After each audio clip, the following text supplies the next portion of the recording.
Right, we're on live. Basically, this whole discussion, as I stated earlier, is going to be about whether hiring more Black people, Asians, and ethnic minorities into the police force will actually help in enabling better relations between the police and the Black communities and the Asian communities and the ethnic minority communities.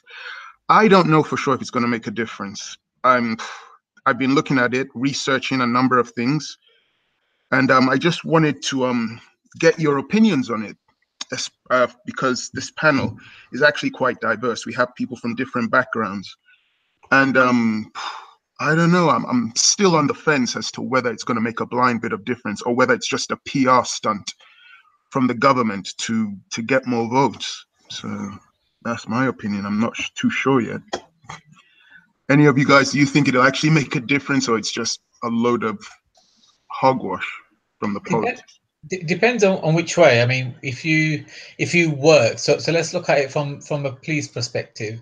If you look at it from who you work with, so if you work in a diverse organization, i.e., have all types of different types of ethnic and local people, then you're going to be more open-minded as opposed to, say, back in the 70s and the 80s, where pretty much every single police officer or anyone working for the police was white. So in that respect, it should broaden the horizons of individual police officers.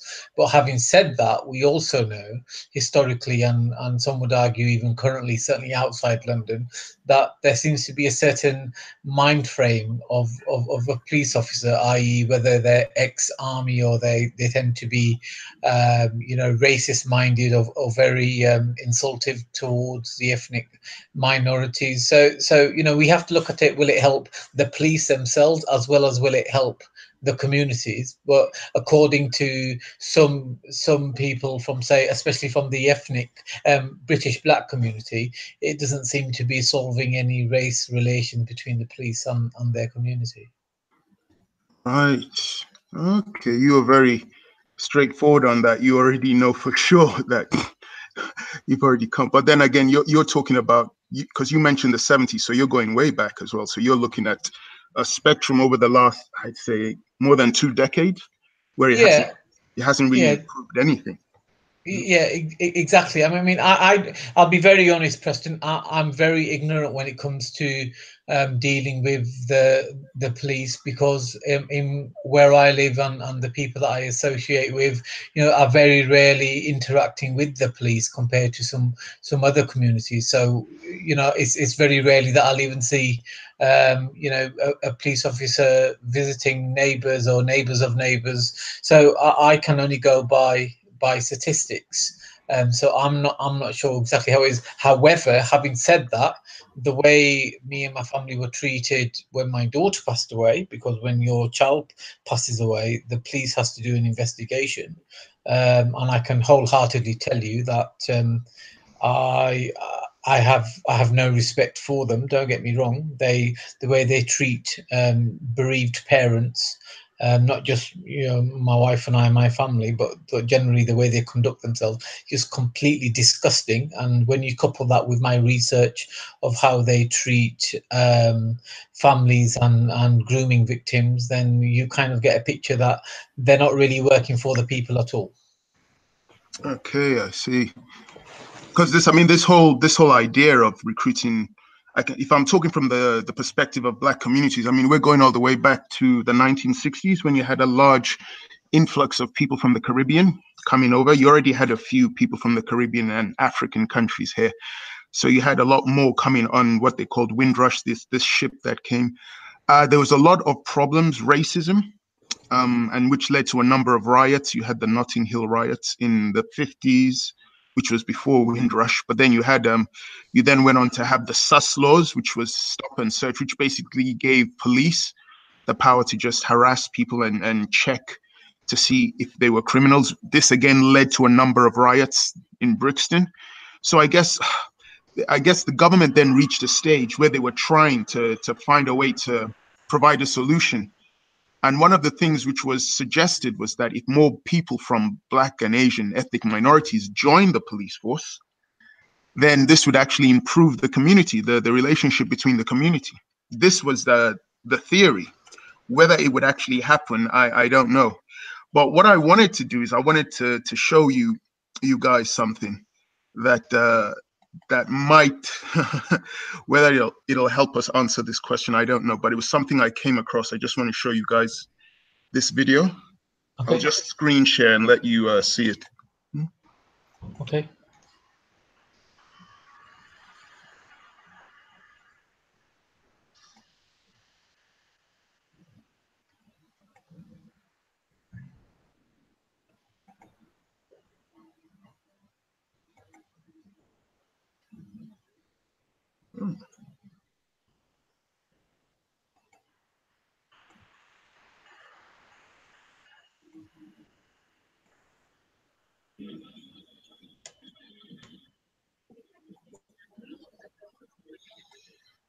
I'll just wait till you can actually just tell me if you can actually see anything before I can see that, Preston. Can you make that full screen? Full screen. Okay. Just on the right. Next one. Furthest right. This one. Yeah, you got it. Perfect. Right. Here we go. You can see it.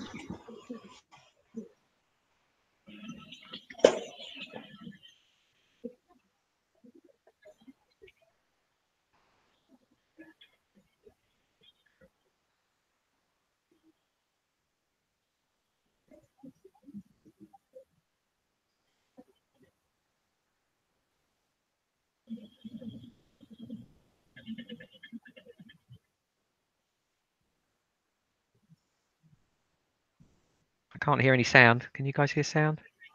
No. Sorry, you can't hear anything. No, it's just it's muted. I mean, it's not muted, but it's not coming through. The sound's not coming through. Okay, that's bizarre. Perhaps it might be best if you just drop the link to the link the URL. Just drop that in the chat. And then what happens if I do that? Everyone, we can all watch it independently then. Okay, I see what you mean. All right, I'll try that now. I mean, you could just drop it there, and we could watch it afterwards, and you could just give us the gist of the message. Okay. Before I'll quickly try one last thing. Tell me if it makes a difference now. Sure. Can you hear? No. Have you got your headphones in? No, my headphones are not in. All right. Well, I'll have to just drop the link in the chat, and we'll pick it up. Oh, there's loads of stuff going in the chat. Can I just mention what somebody's mentioned in the chat? There's a guy in there called Your Brother, and he's got 5 members of his family are in the police, so police officers, and he made the point that people see uniform before colour. Okay, I see. Uniform before color. All right. Okay, it's a shame you couldn't see the video. I mean, the main reason I was going to show you the video was basically because the woman who was talking there was Jackie Smith. She's like the first woman to become Home Secretary. This was when Labour were in power. So it's interesting. She was pushing to try and have more Black and Asian and ethnic minorities recruited. And the main reason they were driving for this was they genuinely believed that by having more Black and Asian people in there, that this would actually improve trust and confidence, and people are more likely to report crime or act as witnesses if they believe that the police officers reflect their communities.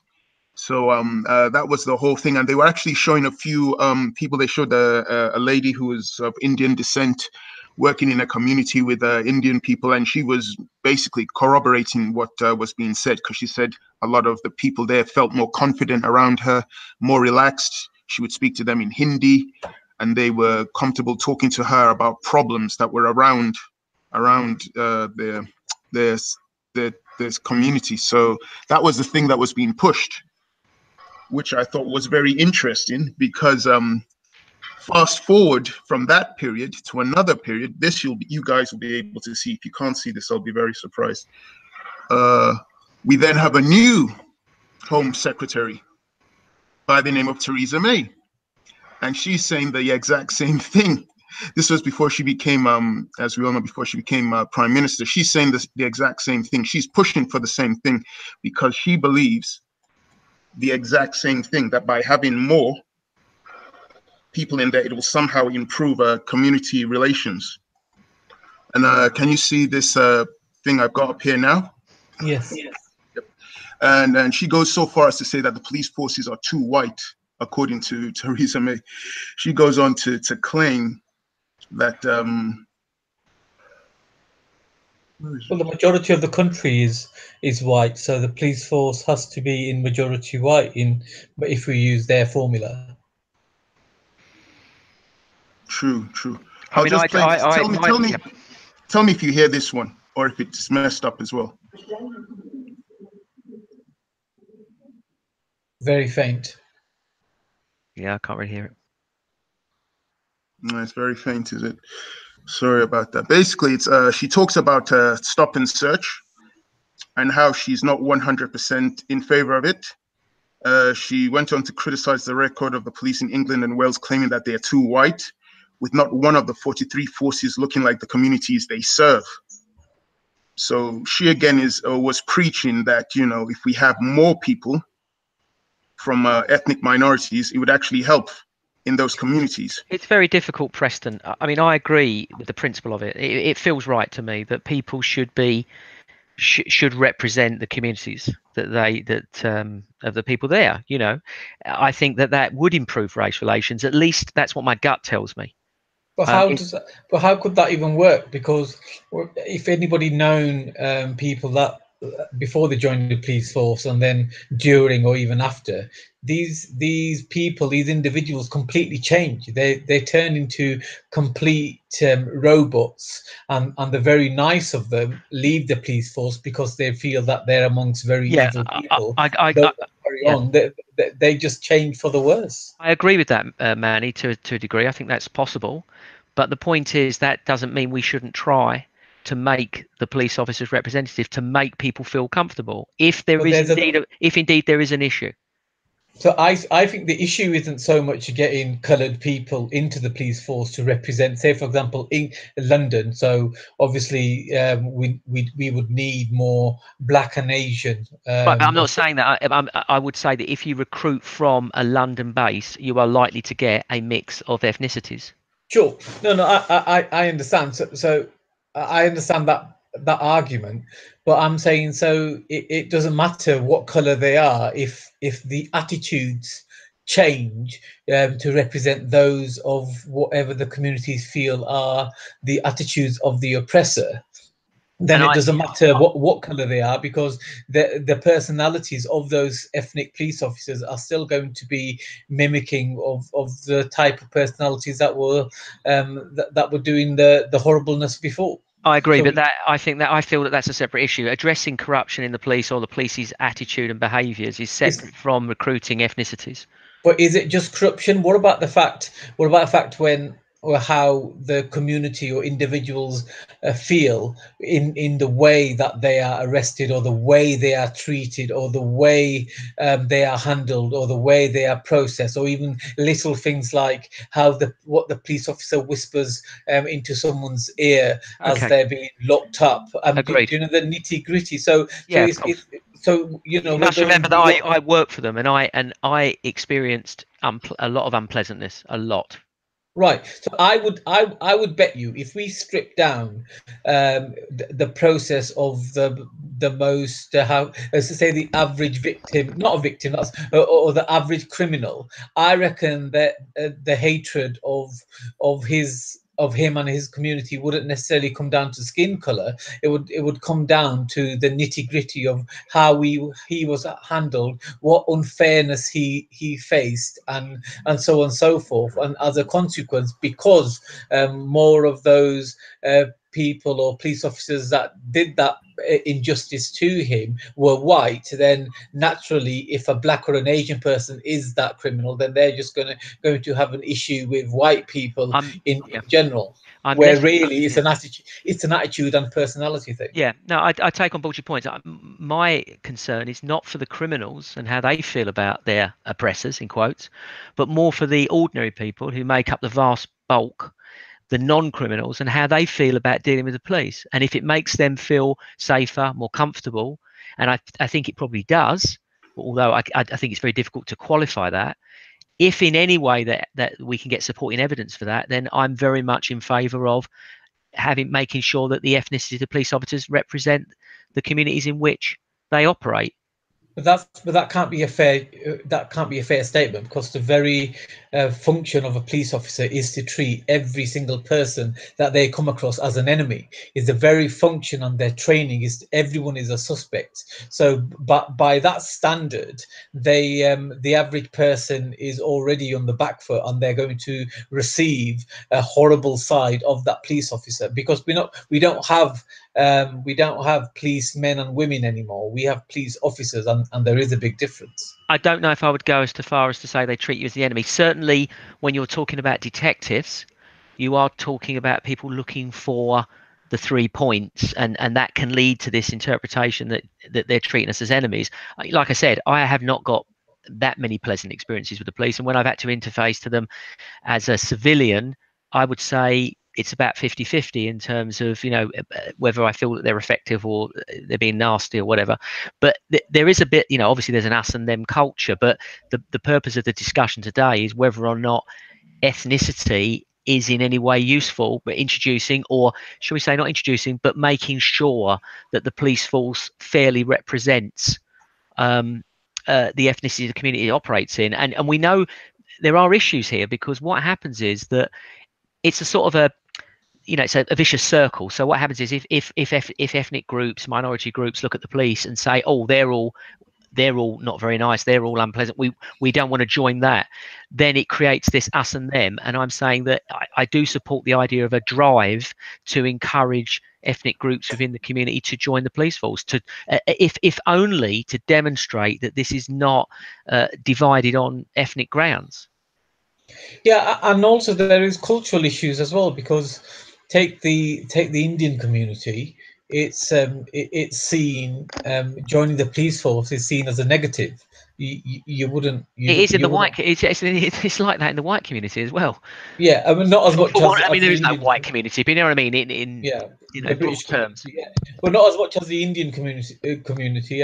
You know, at least with the British white community, it kind of, well, it's a job, and you know, at least you're helping people and that type of thing. Whereas if a young lad goes to his parents in the Indian community, it's like, are you crazy? They have certain ridiculing names for police officers, and you're talking to somebody who has police officers in you know, in his circles here and in India. So you know, and obviously let's not forget the black community. I mean, no one has more names of a negative consequence for the police as the black community But in the Manny, UK. if you dislike, if you believe that the police is against you, and that police has a physical attribute that makes them different from you, you are definitely worsening the situation, are you not?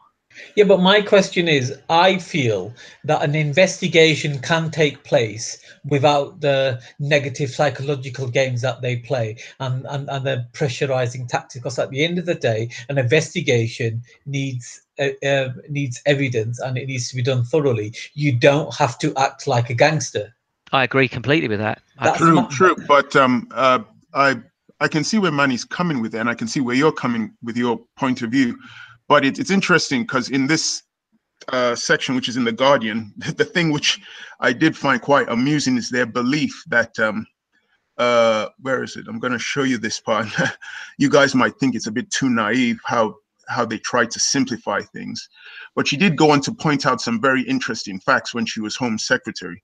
She went on to say that that 4 forces have no black officers and 11 have no ethnic minorities above the rank of chief inspector, despite forces agreeing in 1999 after the Macpherson report to look like the communities they serve. So they're promoting this idea that if you have enough people who look like the community they serve, this will actually make things better. They even go so far as to mention here the 4 forces referred to that don't have any black or Asian people are Cheshire, North Yorkshire, Right, but Suffolk, Powers, and Durham. yeah, I mean, the thing is, though, Preston, that at the end of the day, we know that these politicians are dealing with a PR issue here, right? So Okay, I what see. they say is going to be very much disconnected from the actual you know, the quality of what we get. So You know? so then you would be against what Hogan Howe, who was the commissioner before he got replaced by the woman who's Cressida Dick, is it? I can't remember her name, but the new commissioner. But before he left, he actually said this. He has asked to allow positive discrimination in appointment, where one minority ethnic officer would be recruited for every new white officer. But see, this would... Yeah, and I mean, I'm completely against that, but it depends on what we mean by positive discrimination. And also, how about recruiting people for their talent for the job, rather than recruiting them for the skin color, or recruiting them because they're the quota to the job? So this is where we need to define positive discrimination. If we're saying that if you've got two candidates and they are both equally competent or of high quality, then you could choose the ethnic candidate. If there was no other distinguishing factors, you could choose the ethnic candidate if you were below quota. Then I think I would support that. What year was that newspaper report? Not that I would even wipe my backside with the Guardian newspaper, but me neither. Me neither. And I work for that company, so. Well, this is all because we're talking about when Theresa May was Home Secretary. So the official date for this is Thursday, the 22nd. The 22nd of October, 2015. 2015. Okay. All right. 3 years ago. Yeah. Fair enough. I mean, that's that same rubbish they've been spewing out since I was when did I start reading the news? Since I was the age of 12. So in the 80s, that same rhetoric has been playing out about the police force and that type of thing. The truth of the matter is, it's the policies that they make and the way they train them, and the way they make them handle people, and so on and so forth, that causes the issue. You know, it's funny. It's funny you said that, Manny. You mentioned the 80s. Yes. Because I was going to show you guys something which was a bit nostalgic, which I thought you would have actually found very amusing.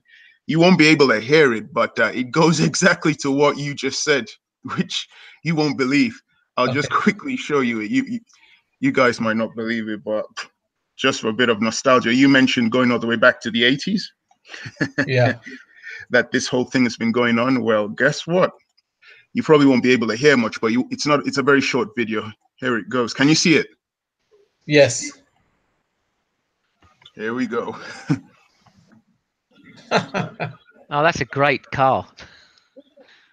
Oh, I can't see it. What's going on?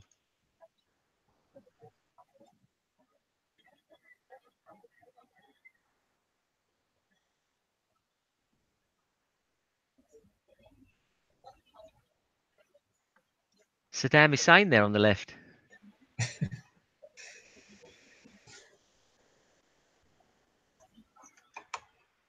And basically, it actually goes back to what you were saying, Manny, because this is basically a video for in 1987 police recruitment drive. Yeah. So in 1987, they were trying to get more Black and Asian people into the force. What it is, my mother was one of those rather ignorant Indian women that feel that she needs to burden her children to do a lot of the things that she should be doing herself. So since I could read, I used to read the news out to her and fill out all the forms and all that thing. So even though that pushed me fairly ahead of the game when it came to do a lot of things, it also allowed me to remember news articles and news reports going back to early childhood. So that's why I'm so politically minded, because I've been, what you've just shown there is, you could, every single year there's going to be a similar police report, and it's going to coincide with various local and national elections and various policies that's coming out. So I agree with James when he says they're just complete political PR stunts. They're not bothered about helping people and helping communities. In fact, it's in their distinct advantage to keep communities divided and keep them concentrating as if the police is the enemy, because it's a divide and rule tactic as far as I'm concerned. All right. I don't agree with Manny's summing up, at least. I think that's too much. But I'm curious though with you guys, because you seem to be very. I'm completely accepting your negativity towards the police as a whole, but I'm not sure as to why you object to the idea that they should be aware of the amount of ethnic officers. Why you seem to be saying it doesn't matter, and I agree that they're a mess and there's lots of issues, but this one issue about ethnic minorities within the force, do you really not see that might be a good thing? Yeah, it could be. But like I said, I feel the attitude and the You just give me training. little just an inch there, Manny. Yeah, no, no, it'll be more positive than not. But like I said, there should be more emphasis on how the job is done and how the personalities are created and molded, and getting police officers to be nice people and be honourable people.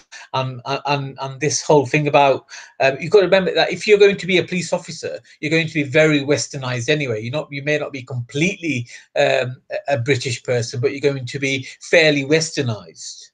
So it doesn't. There's not going to be a great deal of difference between an ethnic police officer and a non-ethnic police I officer. mean, let's one of the things that this is going to the States now, but one of the big hot topics is police officers killing young black men in the United States, and one of the allegations is that white officers shoot black men.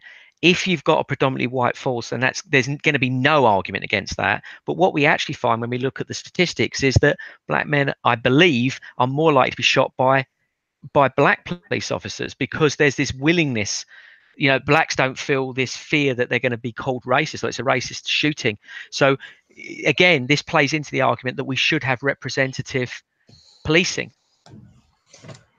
Yeah, I have come across that statistic, and it's a very valid statistic.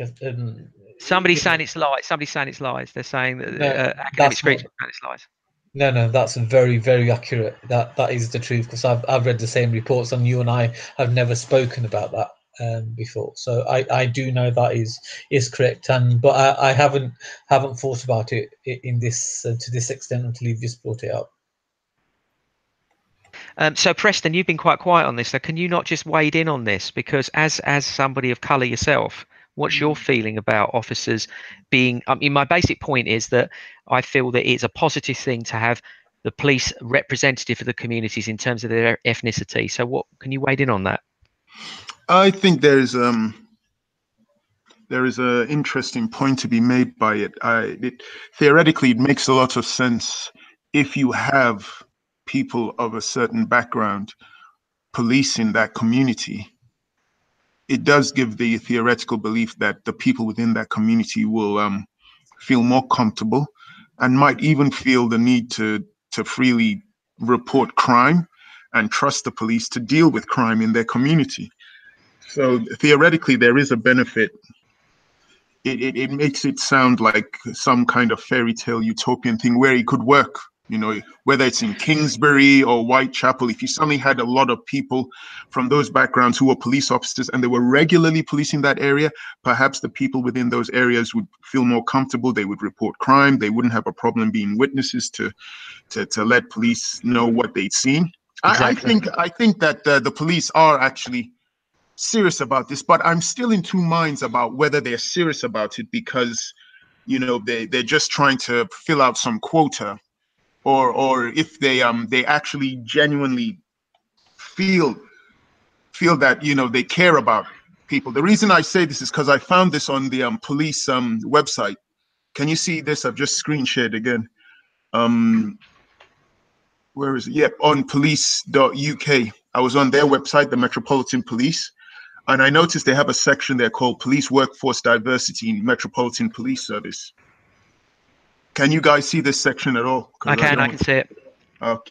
And I was looking at it, going through it, and I've seen they've gone out of their way to statistically provide data as to how many Asian and Black people they have in various parts. They've given the numbers, the percentage, and then I was really surprised. I kept scrolling down, and I found they even have a list for each police force in the country. And they've given the amount of officers, the percentage, and everything. So it's something that one could assume they are really following hard to try and improve. Now, the reason why this is open to speculation. I don't know. I think that's good. I think that's good that they do that. They publish that data. But again, it has to be said, it is a bit of a PR thing, because if they don't publish the data, they're perceived to be biased in a certain direction. So publishing the data is one thing, but actually doing the do is another. And they've got to be measured on the quality of their policing, and that is what Manny's original point was. And I absolutely, completely, and wholeheartedly agree with that. When I deal with the police, the only thing I care about is the competency of the police officer and, you know, the quality of how they deal with me. I don't give a rat's what their skin color is. But then again, I'm in the ethnic majority, so that plays a big thing. What is there to be said? You guys are people of color, and it's whether or not you feel uncomfortable with officers or feeling that predominantly it's a white police force. The problem is there's too much bad history between the police and the Black and Asian ethnic and other ethnic minority communities. That's one of the things you cannot ignore. There's been a lot of history, bad history with police brutality. So we're talking more than 20 years of a violent history. It even goes deeper than that. People see the police force as being the enforcers of an oppressive system, a white supremacy racist system.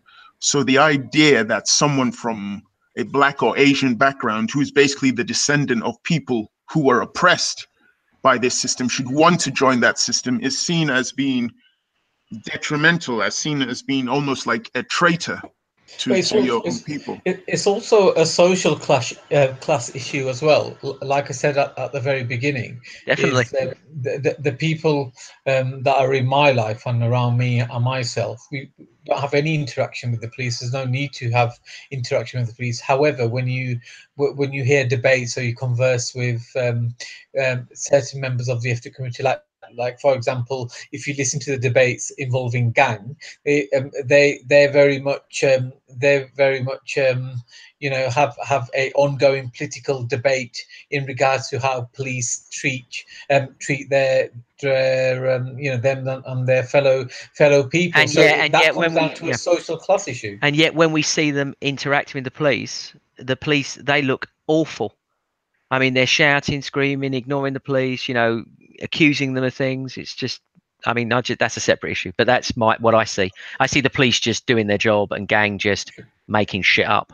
Yeah, so I see it from an external point of view. I see the British Black community and the Muslim community seem to have the most interaction with the police, whereas the non-working class British community, including the British Indian community, don't seem to have a lot of interaction with the police at all. I mean, the police need to start doing their job better, and they need to go into communities that are troubled, because I think they're neglecting these communities. It's not there's too much policing. There's not enough policing, and the ordinary people in those communities suffer. You know, all we ever hear about, or it feels that to me, all we ever hear about is the criminals that consider themselves victims of the police. You know, how does the 99% feel in the communities? I'm not buying into this idea that these people hate the police. I think they would like to have some police come round and take these gangs off the streets to protect their communities. But we're given this idea that all black people hate the police. I'm not buying into it. I think it's a false narrative that's being sold by a particular group. And also, if you look at statistically, who's likely to be stopped and have a offensive weapon on them, i.e. a knife, you know, it is the ethnic communities. So when ethnic communities say that, why are we being stopped and searched, and so on and so forth, you know, the reason is in the statistics. Right, but Manny, that I agree with that. But it's a bit of a vicious circle, because if you live in a community that's not well policed, and you feel threatened, you will carry a knife. So then it ends up being the case that we're blaming them for something that we're doing. We're not policing it properly. You wouldn't have to carry a knife. You could carry a baton or something that's less. Well, it's all illegal. I mean, if it could be perceived to be a weapon, it, you know, in a sense, it could be considered to be. Although Rajiv gets away with that stick. Yeah. Okay. Yeah. But my point is, like, a knife is there to kill, where another item would be there to defend. Yeah, I mean, and if you announce, look, the thing is, you could announce, well, today we're going to be having absolute zero tolerance, and you could start searching everyone, and that would be one thing. But if you're going to do that, you need to back it up with policing. You need to actually say, we are going to really police your community. We're going to have zero tolerance on nonsense.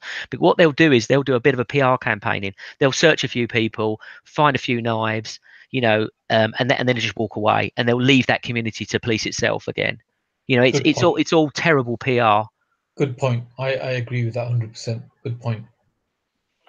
There's also the interesting thing which we haven't discussed is it's all well and good the government trying to get black people into the police force, but what if the police force itself is a very racist organization to be in the first place? I was looking at doing some research, and one of the first black men to join the police force was a man by the name of Norwell Roberts. He joined back in the 1960s. I was actually going to play a short video on what he did, but since we're experiencing problems with sound, I can't do that. But he gave some of his experiences. He talks about how his own colleagues would deliberately destroy his police uniform, throw it behind the closet where it would end up being dirty. He regularly was called the N-word by his colleagues in the station. So he was experiencing a lot of racial abuse within the police force. But which police force in which country is, conducts themselves like an angelic force? None. All police forces have this rather attitude about the where they treat people as menial, second or third class citizens. So that is the nature of the job, and that is the nature of how they're told or allowed to conduct themselves. So we shouldn't expect too much from our local police force if that is the type of people that are attracted to the job, i.e., narcissistic, non other, those type of personalities. We need to have a look at, can the job be done in a honourable, pleasant way? That's, for me, that is the question. An honourable way.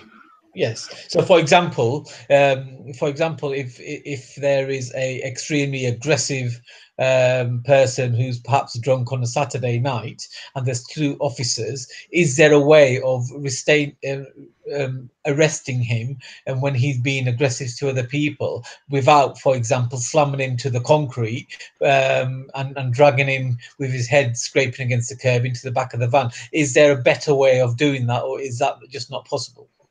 Well, there is a better way. I mean, the police force, they've changed, officially they've changed their pain compliant techniques which they use on citizens. It's changed since the 1950s. So they have changed it because they've heard a lot of people, citizens who've complained to their MPs, and this has made news. They've heard a lot of people from ethnic minorities who've complained about how violent and unnecessarily violent the police are in using pain compliant techniques. So they've had to change them. That's the official story. Unofficially, there are still cases up and down this country in parts of London where Black people, Asian people are still complaining that there are instances where police officers have used too much violence unnecessarily. But officially, the majority of them have tried not to go down that route. I mean, you mentioned earlier what you gave examples about things you'd witnessed in Speaker's Corner in Hyde Park. Yes. Now, going back to the 60s, there's no way you could have had any Black or Asian person behaving like that to the police force and walking away. They would have been beaten up within an inch of their lives and dragged into the meat wagon. The thing is, Preston, there are times when the police are, heavy-handed, and there are times when they're not forceful enough. That's the truth. But I know I'm just saying that in regards to Manny, I know Manny has personal history where his experience with the police was very bad. I remember him mentioning that, and I'm not saying it's clouded his judgment, but I think, I don't know, I just get the impression that it's almost with you, Manny, it's a case of no, they're not really trustworthy at all. It's not like you're saying a certain percentage. It's almost as if you're saying the whole organization's way of organizing and implementing itself is rotten to the core. So I get that impression. Like I said, I've had a lot of friends and family and from both sides of my family who know or are involved in the police force, not just in this country or beyond. So I've seen with my own eyes how personalities change and how it affects their everyday life. But like I said, my own personal thing, and for example, I gave my example of when you know, when a child passes away, they have to do an investigation, which is fine. But I don't understand, and this is not just, I'm not just the only parent, but every time this type of horrible situation occurs, they always treat parents of the deceased child as criminals. Now, why would you want to do that? Why would you want to do that? I just don't understand. So as I researched it and I looked into it, then I realized that they do it to absolutely everybody, and there's no reason to do that whatsoever. And then when you couple in with interaction of other people, of what they say of what's been going on, even something as small as you've been burgled, and the way the police reacted, or someone got mugged, and so on and so forth. It's always a negative experience. So I don't see it as a racial thing. I see it as like somewhat with their training, and it's somewhat to do with the type of personalities which are attracted to this job. Yeah, and you're absolutely right. That is exactly what is going on. And the thing is, there's lots of incompetence in out in the sphere, whether it be public, private. Obviously, private's different in a way because there's remuneration, so there's a carrot, and if you fail, you fail. That's it. You lose money. Whereas in the public sector, that's not the case. But the thing with policing is, it's a bit like healthcare. It affects us all. We all notice it. So when it's incompetent, it's going wrong, we notice it. And with the policing, the consequences of incompetence are life changing. Yeah, and also the problem is that policing, the institution itself, the police force has changed so much since I would say certainly before World War II and also after World War II, i.e. before the 70s and today. You know, before I mean, Well, they've they dumbed used it down, man. They've dumbed it down, haven't they? Because they get bad press. and also when police officers used to police their local communities, were from that community and they were known to the community, there was a lot of friendliness about it. Now there's no interaction. It's very much a robot talking to the people. But that's what I'm promoting. I'm saying you should be recruiting from the communities. So Yeah, that the people are known, so that and I understand there's a stigma and it's a difficult one to get over, but it's a chicken and the egg. We've got to start somewhere. We've got to start making changes to get people, to build people's confidence. And I'm down with you completely. The burden is on the police. Their behaviour is disgusting. But it's interesting. There was something I wanted to go back to, which was actually mentioned partly by Manny in regards to the way people are treated when they report crimes. But I'm even looking at this interesting fact that I found. I mean, this is from The Independent. Granted, it's 3 years old, 2015, but it says over 3,000 police officers being investigated for alleged assault, and almost all of them are still on the beat. yeah. And this is back in 2015. I mean, it goes on to say that more than 3,000 police officers are being investigated for allegedly assaulting Black and Asian people. And it says that they assault them, it's significantly more likely than white people to complain of police brutality. But the problem there, Preston, is it the case that the ethnic minorities feel aggrieved and they're the ones that are doing the reporting, and that maybe, you know, the non-ethnic groups are thinking, well, that's just normal practice for the police and just don't bother. You know, it's a difficult one to say where the issue lies here. And also, let's not forget. I mean, side subject. Let's not forget that they're still working. You know, you stop paying your council tax, stop paying your HMRC demand for a few months, you'll be locked up and you won't even get bail. And you know, it seems to be all these criminals can walk about. I mean, what, you know, try raping somebody, you'll be allowed out on the same day, or try doing any of the other nasty crimes. One of the things that is a vicious circle as well is that the police feel as if they cannot do what is necessary.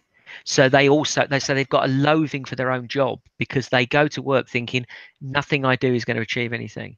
Yeah, and but I the problem can't is because they're not staying with the Constitution. That's the issue. They're being mistrained. They're there to protect the people and the Constitution, but they're having this whole legal statutes shoved down their throat, and that's not what the British freedom is based on. The common law Constitution is what gives them power and what gives people people the power.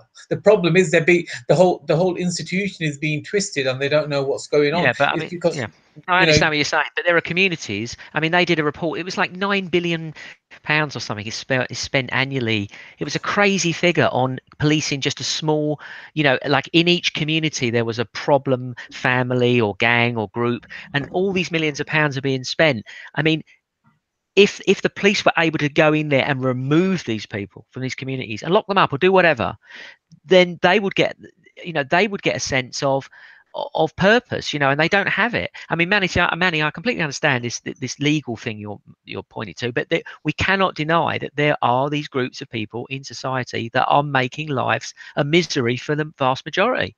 Agreed, and that's when we do need the police, and in that respect, they do a very good job. I'll give them credit where credit due. However, you got to remember the majority of the people in this country are good, decent, law-abiding people. So when you start treating those people as if they're criminals, then what's going to happen?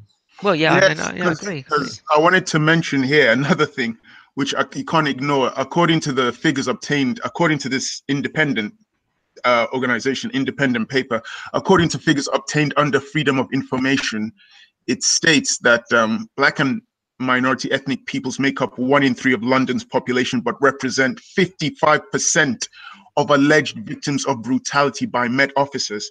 The disparity is even worse in the West Midlands, where nearly half of assault complaints against police come from Black or Asian people, though just 14% of the population is Black or ethnic minority. This means Black and Asian people are 3 times more likely to allege assault by officers. Now, how much of that is well, one of the things the Americans do, of course, now is they all carry cams now, so that when these allegations are made, that they have recordings of everything. And I do understand that no, when but they that's not started very good doing though, this, James. That's not sorry, very go good on. because they still have control over those cameras. So those cameras mysteriously get switched off at certain times. Okay, well, but you agree in principle that if the camera was on lockdown, it couldn't be switched off, and losing the camera was, that was a serious offence. We could put some framework around it that made it difficult for them to cheat and edit the film and all the rest of it. But my understanding was when they brought the cameras out, the complaints dropped in the US quite substantially. Yeah, and I agree. I think all police officers or anyone working for the public needs to have these camcorders on all the time, and then we know they're doing a good job, and also they have the right evidence of anybody breaking the law. Really? That's interesting. It's not It's as the only solution. I agree. really.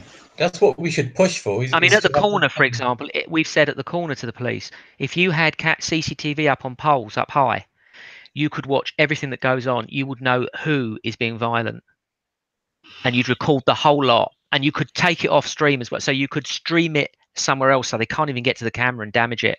It's streamed off somewhere else. Well, they actually do have a CCTV camera there. I've seen one there. I haven't seen 2, but I see that one, so I suspect that they might be using it. Whether they're using it or not, I don't know. But they have got a camera there.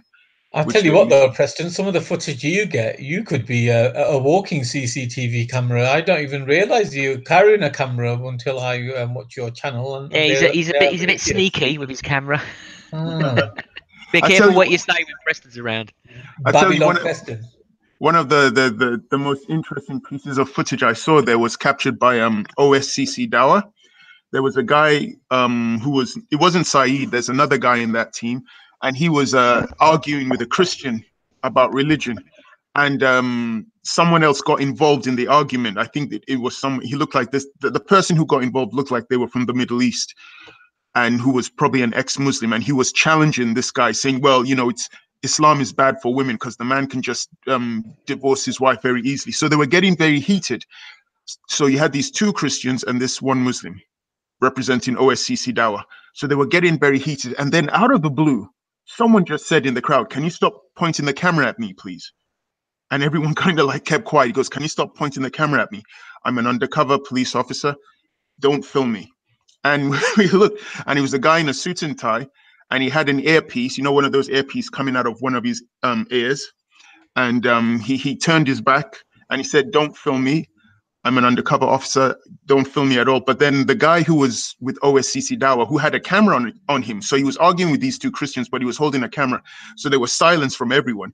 And then the guy just said, I don't care who you are. This is Speaker's Corner. I can film. You can't arrest me. I can do whatever I want. And the guy goes, listen, I can arrest you. Stop filming me.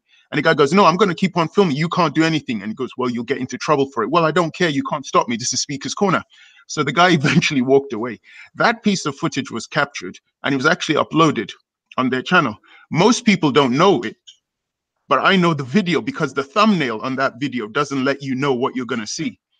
But when I click on that thumbnail, you get to see this guy's full face, and he's in a suit and tie. So it seems that there would be undercover officers in Speaker's Corner.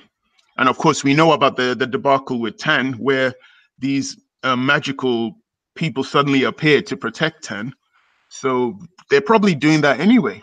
We just haven't been aware of it. They probably have got undercover people walking amongst us in casuals, just waiting for something really bad to happen before they pounce. You know? Preston, they were there 20 years ago when I came to the corner. Really? Yeah, because there was an incident with a guy standing on a soapbox and he was saying that milk was bad and he had evidence that we shouldn't be drinking milk, blah, blah, blah. And another chap was drunk and he was being encouraged by hecklers to punch the guy on the soapbox. And in the end, he did punch him. And when he did it, loads of police just came out of nowhere and arrested the hecklers because they'd been inciting him to violence. Really? Yep. And I think there was about 3. And there really wasn't that many people at the corner at that time as well. They just came out of nowhere. And one of the guys arrested, by the way, actually still goes to the corner. Right. Who is it? It's that really big white fella that looks like Lurch that people talk about. He's massive. He's not there all the time. And he's a heckler. He just comes in and starts heckling and walks off. Big fella. Do you know what I mean? Yeah. Yeah. I've only seen him there once. I'm sure they just arrested him, walked him out and told them they can't do it. I'm sure they didn't get prosecuted or anything. But it was him. I wonder if he remembers it. He doesn't. I mean, I didn't go that often, and I'm sure he wouldn't know who I am. But I'm sort of tempted to go and ask him if he remembers the incident. But he might just deny it, I guess. But Well, interesting. Yeah, and I saw a fight between 2. I think it was a Palestinian and possibly a Jew having a punch up. I remember that one.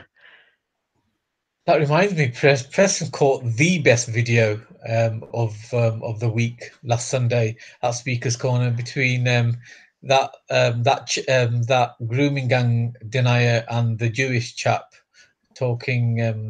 I don't know what they were talking about, but I think you got the end bit where the Jewish chap said he was, "You're not my mate. You're anti-Jew," or whatever the terminology. Oh yeah. Anti-Semitic.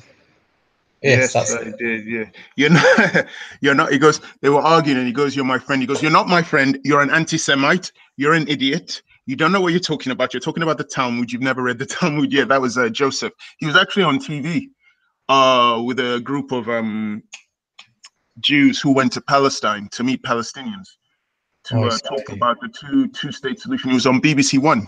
Yeah, a couple of weeks ago. Oh, I see. Did you ever see the Mohammed Hijab arguing with Joseph about Palestine? Yes, there was a woman who came, an Israeli woman, ex-soldier, who turned up. Yeah, that's right. Yeah. And there was a lot of mansplaining going on where they ignored her, and Joseph was trying to be serious and let her speak, but Mohammed Hijab just went off into a monologue. Well, it was all sophistry from Hijab, when he was slipping out of everything. Everything. He was just constantly deflecting. He was using all the fallacies, and it was awful. So what about a few years ago? There was a protest, and a police officer pushed some kind of elderly chap, and essentially he died of the injuries. And obviously that's manslaughter. Oh yes, I remember. And then he got scot-free, but that wasn't the only case. It would seem that any police officer that kills or abuses anybody in the line of duty. They don't even get any charges held. So yeah, I was really angry at those cases for a long while, because it seemed to me that if anybody wanted to commit murder, all they had to do was first become a police officer, and then just ask them to be sent to the right property, and they'd get away scot free. I'm obviously exaggerating here. I don't actually mean that, but it did kind of come across like that, because all the cases and the evidence compiled in the report seemed to be that the police officers were guilty of overstepping the mark. Yes, there are many cases. I mean, you can't even ignore the case of what was his name? Is it Mark Duggan? The London 2012 riots. What led to the 2011 riots? I believe it was the murder of a young black man. I think his surname was Duggan. Yes, And you're right. anyway, Mark Duggan is the right name. yes, Mark Duggan. The case was taken to court. The police claimed he had a gun on him at the time when he was murdered by the police, because it was the what do you call them, the armed response unit. They apparently were following the car he was in a cab. Then they finally confronted him, and they fired at him. He never fired a shot. And then they threw a revolver over on the side, like they do with a lot of these cases. Yes. And saying that he had a gun, he threw it out, and it was a load of baloney. Precisely. So they put the gun there. A lot of people didn't believe it. It went to court. I think when it went to court, the result went the way of the officers, because a lot of these armed response guys, they never seem to get arrested or locked up. Then what happened is a number of people protested outside Tottenham police station. From there, it escalated, and it just moved out of Tottenham and went nationwide, where people became very aggressive and violent. And that's an example of one of those things. I was going to show you guys a video of a case which took place in the 70s, in which a black woman, a Caribbean woman, she was actually shot. Sorry, can we just jump back a second? Apparently, someone was actually convicted of supplying Duggan with a gun. Oh, is that right? Yeah. So he did have a gun. Fair enough. Because I think in a lot of these cases, it's easy for us to take the sort of position that the police are misbehaving, and sometimes it's much more complicated. I just wanted to put that point out. Fair enough. Sorry, Preston, I interrupted you. If that is true, then I retract what I said. If that is true. Yeah, if that is true. Yeah, that is a very I don't know. I'll have to do more research on that. When was this information passed out about Mark Duggan, about someone actually being caught? Do you know who gave you that information? No, I'm just looking on Wikipedia. Basically, it was in 2013. Hutchinson Foster was convicted of supplying Duggan with the gun, so he was successfully convicted at the retrial. Yeah, Hutchinson Foster. Okay. Interesting. All right. Now there may be more to it. I'm just saying, but apparently, the conclusion was Duggan's death was lawful. No, look, guys, I'm not saying either way here, but it does. There's definitely more to the case, than they just shot an innocent man. Yeah. True. I think it's fairly. I mean, let's just say the police was right on that. But generally speaking, there's no way that the police are, and there's no way that the people are feeling that they are working for the people. They're definitely not working for the people, and we don't feel, as a member of this British country, British community, I don't feel like the police are working for the likes of me or my fellow citizens. I think that's where the issue is. So if any politician or if anybody in PR wants to sort out the issue, we first have to go back to basics. The police have to be taught that the people, including the criminals, are not their enemy. They are the people that finance the service that they're providing. But yes, criminals do need a heavier hand, but only if they are known to be or are likely to be guilty of the suspected crime, and not to treat anybody else anything but without respect. Absolutely. I mean, that's exactly what we need to do. But they need to be very heavy. I'd like to see them go back to being a lot heavier with certain people. Exactly what you're saying, cleaning things up so we can go back to a normal state. where the police can then, there's more. It's more relaxed. Yeah, work for the people, not against the people. Sure. That needs to be drilled into them, and make them memorize the British Constitution, which incidentally is one of the greatest pieces of paper ever created. I mean, yes. One of the things I'd like to say is that, from my point of view, I think when the police break the law, the sentences should be a hell of a lot greater, because when they violate the fact that they have a lot of control, a lot Yeah. of power. When they violate their position, their responsibility, they should be punished severely.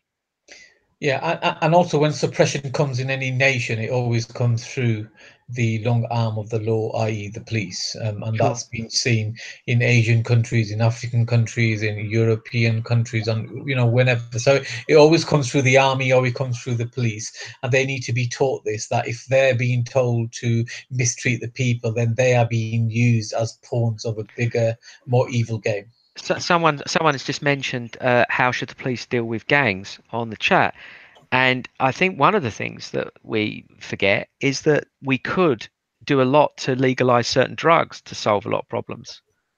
Well, if the police were doing a good job, there wouldn't be any gangs, would there? Not guns, drugs. No, gangs, I said. There wouldn't Oh, be any gangs. gangs. Yeah, but yeah, of course. But we should be tackling those with much more severity than we do. I'm going to try something with you guys now. I want you to tell me if it's going to make a difference. I've tried to configure something on my machine. I'm going to try and see if it helps you hear better. So I'm going to play something, and I need you to tell me if it works. Here we go.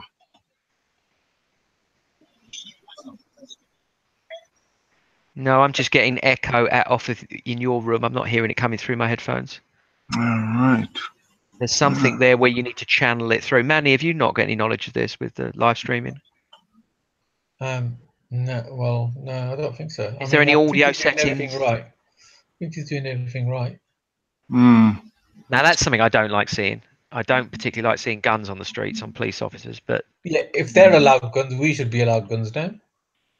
True. I don't see anything wrong with them having guns. I mean, I'm from a military family. So I mean, even when I lived in India, I was always around guns. So for me, I have the mindset that it's not the gun that pulls the trigger; it's the person behind it. So I know, but I've lived in the United States, and the stats are pretty damning. Well, those stats are quite stretched as well. I mean, look, if we had a policy in the US whereby people were tested and gone through psychometric testing before they could get a gun, then maybe we'd see a bigger difference. But I don't know. Yeah, I mean, it's a fair point. I don't think this country is ready. We couldn't have guns in this country anymore because the correct mind frame is not there. If people are killing each other with kitchen knives, then imagine what they'll do with guns. So you're right. But having said that, an old lady doesn't get burgled as easily as she would in London or in Sunderland. Yeah, I mean that's the one argument I did like. I mean, of all people, I think it was.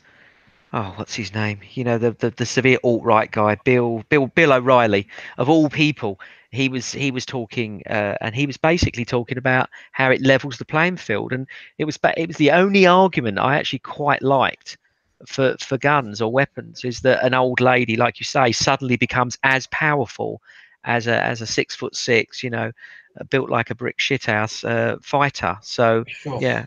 And also, corrupt regimes don't invade countries where the people are armed, like free people such as Switzerland and America. So arming your people is actually a very powerful message, because you don't really need an army, because your people become a standing army, and hence why Sikhs are armed with swords and daggers and what have you. That's the whole principle behind But it. we can agree that arming people right now to the level that considering what we know right now, we wouldn't want to introduce firearms into the general populace in the UK. Yeah, but that's my whole point. Everybody on this panel, if they had a firearm, I wouldn't think too much about it. But we know certain personalities. You know, you wouldn't even give them a give them a toy water pistol. Well, let's put it this way: I wouldn't go to Speaker's Corner anymore. Wouldn't you? Not if everyone was carrying firearms. No. It wouldn't bother me. You're a braver man than I. Those I debates get it wouldn't heated. bother me. Yeah, but yeah, I mean, like this is what I mean. This is the thing. So if you grew up like I did with part of my childhood, being around guns and being told about guns and how it's not the gun, it's the person's psychology, then you would know there's not really much of a danger. It would take a crazy guy to do anything in a place like Speaker's Corner, but then that crazy guy shouldn't have a gun in the first place. Yeah, that's all right. If you can stop them from getting them, but I guess there's if the guns are prevalent, then they're going to get them. But I mean, take the Tan situation. Tan goes to Speaker's Corner. You don't know what he's going to say. Everyone's standing around, and then he starts yelling out abuse at people who have got firearms. That's a scary situation because it only takes one idiot to pull one out and say, "Stop what you're saying," and that's a challenge. And in America, you're allowed to have it on your own property, no problem. But I think there's licenses involved if you're going to open or conceal carry in public and what have you, which is Yeah, I would concealment. prefer. Yeah, So I concealment would, is difficult. Yeah. yeah. So I would prefer that everybody can arm themselves in their own home and protect their property and their family, but in public not be allowed to carry it. I think that would be a much better way of doing it if that can be policed correctly. What's the next thing, Preston? I was going to show you guys a case where a black woman who was in the police force and was actually the poster child for the police had been unfairly kicked out, and she had to sue them for racial discrimination. which is the other point I was going to bring, which was basically a lot of these organizations wanting to sign up lots of black people and lots of minorities, but there just seems to be an unbelievable situation where they are just institutionally racist. So in a way, it's almost a case of being pointless that you're asking black people and Asians to be part of this thing, but it's part of the oppressive system, and it's racist. And it's like, sorry, what were you going to say? I was going to say, can I just ask a very stupid question? So I mean, I firmly have grown up with the concept that the police are institutionally racist. However, if you are the chief of, say, London, and you need to ask certain police officers to stand in certain communities and carry out their duties, then surely you are going to send out majority of police officers in those communities, in those areas where the likelihood of armed offenders and drug dealing is taking place, i.e., in very ghettoized areas, in very working class areas, which also happens to be very high ethnic areas. So therefore, you're going to obviously most likely stop and search ethnic people and arrest them and have issues with them. So isn't that also a part of the formula that we should consider, that ethnic people, whether they're Asian, Indian, Muslim, Turkish, blah blah blah, more likely to be armed and carrying drugs and therefore arrested and having issues with the police? So did you say that they're more likely to carry drugs? Yeah, there seems statistics seem to be that it's not just weapons that ethnic people in London carry and are arrested for. It's also drugs. Like, I mean, it's normally things like marijuana and what have you. I'm not talking about Class A's, but that seems to be the rhetoric being pushed out, that the likelihood of being stopped and searched, and they're going to have a weapon and some small amount of marijuana. But that's not based on intelligence. That's just based on assumptions. That's not like a case of where they've actually used, I don't know, undercover, because we're talking about every other average black man and woman just walking on the street. The idea that you can base your policing on some form of assumption that most of them will have something illegal on them, well, borders, that goes into the realm of racism. No, but my point is, if there's a higher crime rate in, say, for example, I don't know, give me an ethnic area in London. Southall. Where did you say? Sorry, Southall. Yep. Okay, let's just say Southall, for example. So if there's likelihood of high amount of arrest of the previous month in Southall for drugs, then surely if you are trying to cut down on drugs in the local area, you're going to send out more officers in and around Southall, would you not? And as a consequence, there's going to be more arrests in Southall, which are most likely to be ethnic people. And if the previous month's statistics are correct, then that will also be drug related. But where would you be getting that information from? Who would be No, providing? I'm putting it out for discussion. Okay. Isn't that the case? I'm not saying that I have the police reports confirming this. I'm just saying that is most likely how these things are operated. You will send the majority of your police officers on the beat to the areas which are likely to be high crime driven or driven by a high amount of drugs or weaponry and that type of thing. There's something to be said on this, because one of the problems is that the police focus on certain crimes which may have a disproportionate ethnic, presence. Like what? Well, say for instance, you're talking about marijuana versus cocaine. Yeah. It may well be that marijuana is more of a certain kind of ethnic group's drug than, say, cocaine is. So where the police direct their attention may show an ethnic bias that really is not really there in terms of criminality, but is there because they deliberately focus on a certain crime. So, for example, if we looked at white collar crime, what group would be overrepresented? But they don't concentrate on white collar crime; they concentrate on street crime. I mean, Sure. arguably, the fraud that is committed by banks is way more dangerous than selling a bit of weed on the street. But the Sure. police focus on the weed and they let the bankers walk free. So I think there's a lot of disproportionate data there that is there because of bias in the policing. So again, it comes down to a social class thing. So it may not be a racial thing. It may be, or partly be at least, a social class thing where they're going after the lower end of the social class. Yeah, that is exactly what they're doing. I think that is obvious. But I also think this is the disparity between different groups in Speaker's Corner as well. I think the difference between a lot of the groups and individuals in Speaker's Corner is a social class issue as well. Sorry, Manny, I missed the last little bit of that. Can you just repeat that again? Yeah, I was saying that I've been thinking perhaps some of the differences between individuals and groups in Speaker's Corner is also something to do with differences between the social class from which each group or each organization represents. Yeah, that's definitely true. What I argued about today on Discord is that the problem at Speaker's Corner, this is totally off track, but the problem with Speaker's Corner is that people are having different arguments.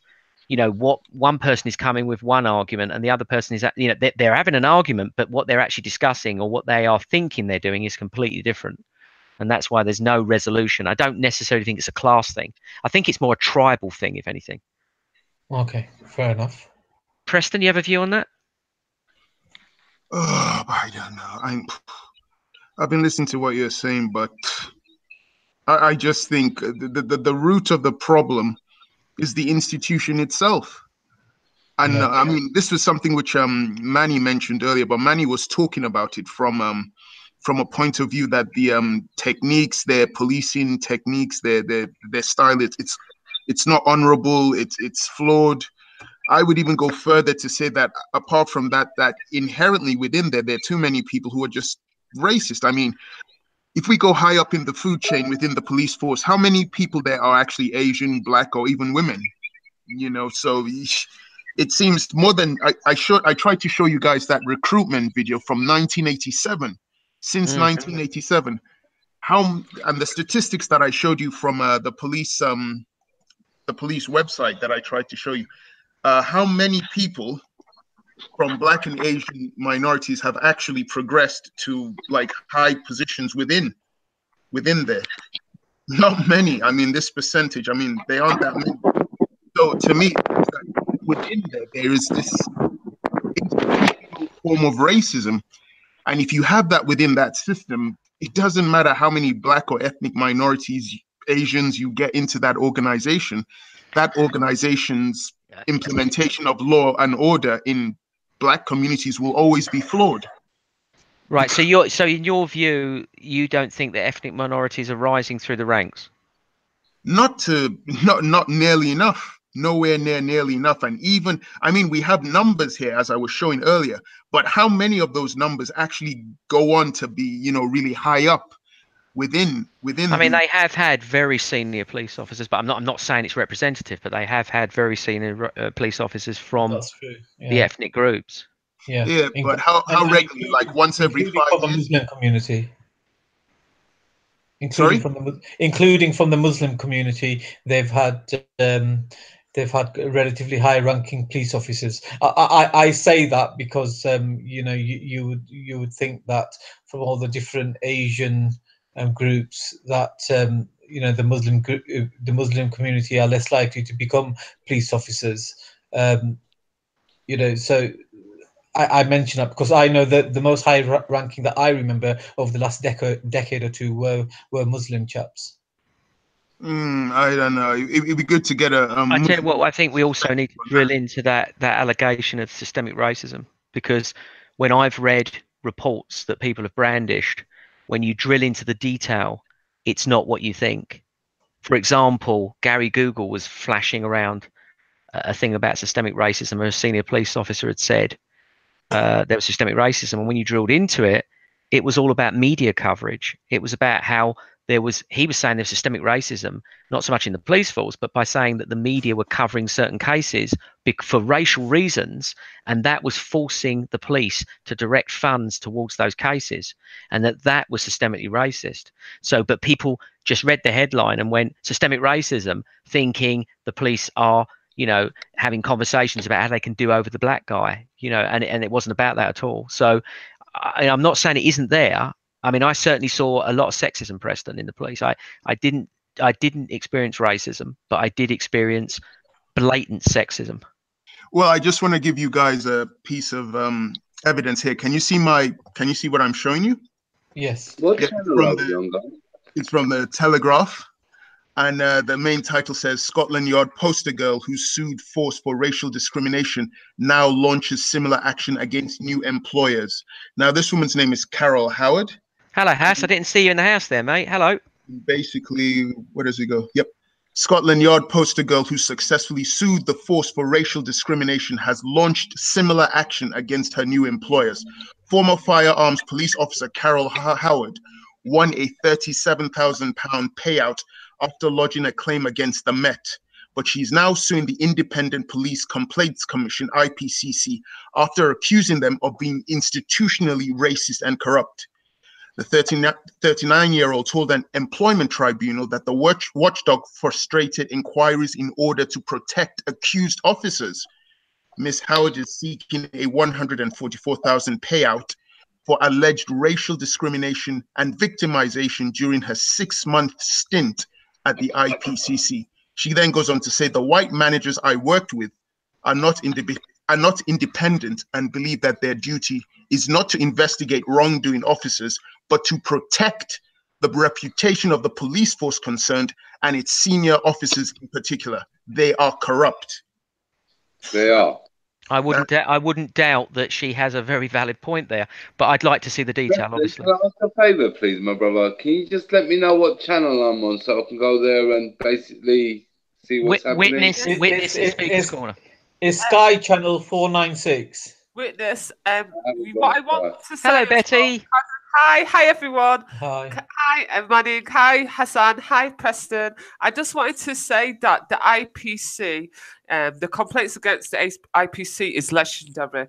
There's white people complaining about them. It's not just black people. They're basically corrupt because a lot of them are former police officers. So they have invested interests. That is one of the reasons why they're useless. Because a lot of the people that do the investigating are former police officers. Really? I mean, I don't think Yeah. anyone would doubt that they would be interested in PR. There's no doubt, especially at the highest levels, they're going to be concerned about PR. They're just a lot of them are former police officers, not just thinking that is one of the reasons. No, they're not independent. A lot of them. Why would you be investigating your former buddies? Yeah, it doesn't. It doesn't look good. Doesn't look good. Giving evidence against the IPCC, Miss Howard said that her first application for a job was rejected without interview, but she was successful in 2016 after reapplying under her married name, Carol McCabe. According to Miss Howard, the IPCC was worried that hiring her could be regarded by the Met as an act of revenge against the police, and that she was banned for any cases involving the Met. It's strange. I mean, it's a tricky one because what evidence is she going to give? I'd like to see the exact nature of the evidence, because obviously all we've got there is the headline, her headline claims. Yeah. But the evidence itself is going to be all important because it's going to be her word versus theirs, and I don't know how that's going to pan out. But she actually won. She won a financial settlement from it, because it says here the former police officer Carol Howard won a £37,000 But did payout. they settle out of court because it was No, a PR? not out of court. No, within, because it She says won. She won the case. Is what you're saying? Yeah, after lodging a claim against the Met. So she won her claim against the Met, £37,000. She's now starting a new claim against the Independent Police Complaints Commission after accusing them of being institutionally racist and corrupt. So I guess that one's still going on, but she did win a £37,000 payout against the Met. Yeah. Let's hope that she does this now, and we can get rid of that frigging corrupt organization, the Independent Police Complaints Commission. How the hell can you have former police officers investigating serving police officers? It's just a joke, man. Just invested interest. They've been around for a long time. I don't see how they're gonna disappear. They're all Freemasons and they're all linked in with politicians. I don't see that IPCC organization going anywhere. It says that she lost the 144,000 claim for damages. Yeah, against the IPCC. Yeah. But the first one she did, according to the Telegraph, the first claim she made was against the Met. Right. So she won that claim, but she lost the other claim against the IPCC. Yes. Yeah. Okay. Gotcha. She's seeking that payout from the IPCC for alleged racial discrimination and victimization, and that's the one that hasn't gone too well. So yeah, that's the one. But that's what I think. I think that the organization itself is inherently racist. So it doesn't matter how many hundreds of thousands of Black and Asian people you have in there. It isn't going to make a blind bit of difference in because you're going to expect these people to go out into Black and Asian communities to give people confidence in the police, yet these same people are going to be experiencing racism within the very organization they work. Right, but Preston, they could also expose that racism as well, right? So that would be the more ethnic people in the police, the more likely they are to stand together and expose corruption and racism. And what will that achieve in the long run? If it forces the police to change their ways. If we keep them out, if we keep ethnic groups out, then I think you've got a point. I think it's important that you have ethnic minorities in the police. As do I.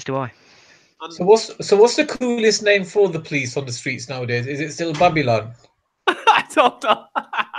I think Babylon's the institution, isn't it? The institution is the Western civilization is known as Babylon. I don't think it's actually in relation to the police. And what's the terminology that ops used for? I've heard that recently. The ops. Cops are opposition. That's when cops are ops means cops are opposition. Right. So just to go back to Carol Howard just quickly, she brought 33 discrimination and harassment claims against the Independent Police Complaints Commission, sorry, and the judge ruled all of them were invalid. Yeah. That's interesting, isn't it? Every single one of them was false. Yeah. So she did not. She didn't have much success. She must be. Who's the law firm behind? I don't know, but it was the actual judge, and it was a female judge as well, Joanna Wade, the tribunal judge. She ruled that each one was not valid. But doing You know that what I mean? harassment claim costs a lot of money, so someone In must be fact, backing yeah, her. she said that Miss Howard had a tendency to accuse employers of prejudice every time she was unhappy with work. So there's obviously a history there as well. So I'd like to know who's backing her, because all these, when you make a claim, when you put out these type of things, it makes it out like lots of brown and black people get money for racial discrimination, and it's just not the case. Well, she lost, so she didn't get that money for sure. Well, she got a payout though, didn't she? Yeah, the previous No, case, yeah. but not this So particular case. if she had the money to put, is it 30-something claims in? Solicitors are not cheap. Yeah. No, So yeah. can you so I'd like to know, who is the solicitor firm, putting forward her case? Where is the money coming from? Well, Yeah. first of all, if they felt she was going to win, they may have taken it on a basis that they were going to collect a percentage, because she was asking for 144,000. That was the claim. 37 individual cases. 33. 33. Okay, Yeah. so that's a lot. Normally, the average firm would not take on that many and get it knocked back. That's a lot of time. Yeah, so I would like to know which firm it is. So And you does think this someone firm- might have? Are you saying that you think someone funded her to do this? Is that what you Yeah, think? because it just sounds strange. That's a lot. What's the solicitor letter? They send one solicitor out £30 to £150. The solicitors are not cheap, and then if it's a barrister, they're even more expensive. So I'm like, There is another issue, Betty, that they might have taken it if they felt it was a high-profile case. It might have elevated their status, because she was a poster girl for the police, so they might have felt that they were onto a winner anyway, even if they lost. Betty, when you screen share and you play your videos, is there something extra you do so that the sound comes through? Telepathy. Normally I just move my microphone. I have an external microphone to my speakers. Okay. Guys, do you mind me interjecting really quickly? You know that IPC was founded by the people in retrospect. So why can't they just have another group of people just set up another form of IPC and go for it? They actually put this in their manifesto that if it's too overcrowded by police, for it to be reconstructed. Like the IPC is the people's police force, basically. It's just unfortunate they've just given power over to the police again. Yeah, it's fair. No, but Betty's right, isn't she? It should be. The word independent is key in there, Yeah. and it bloody well isn't. Well, the saddest thing is that IPC sort of like asked for the police's help initially, because what was happening is that their test cases that were putting through had no police experience to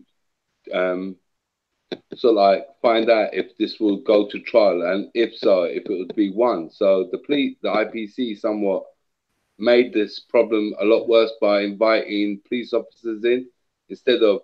Exactly. I think that's a really good point. That it looks bad if what Betty's saying is true, and they've got a lot of police officers in there, then it's a terrible. It's an extremely terrible PR.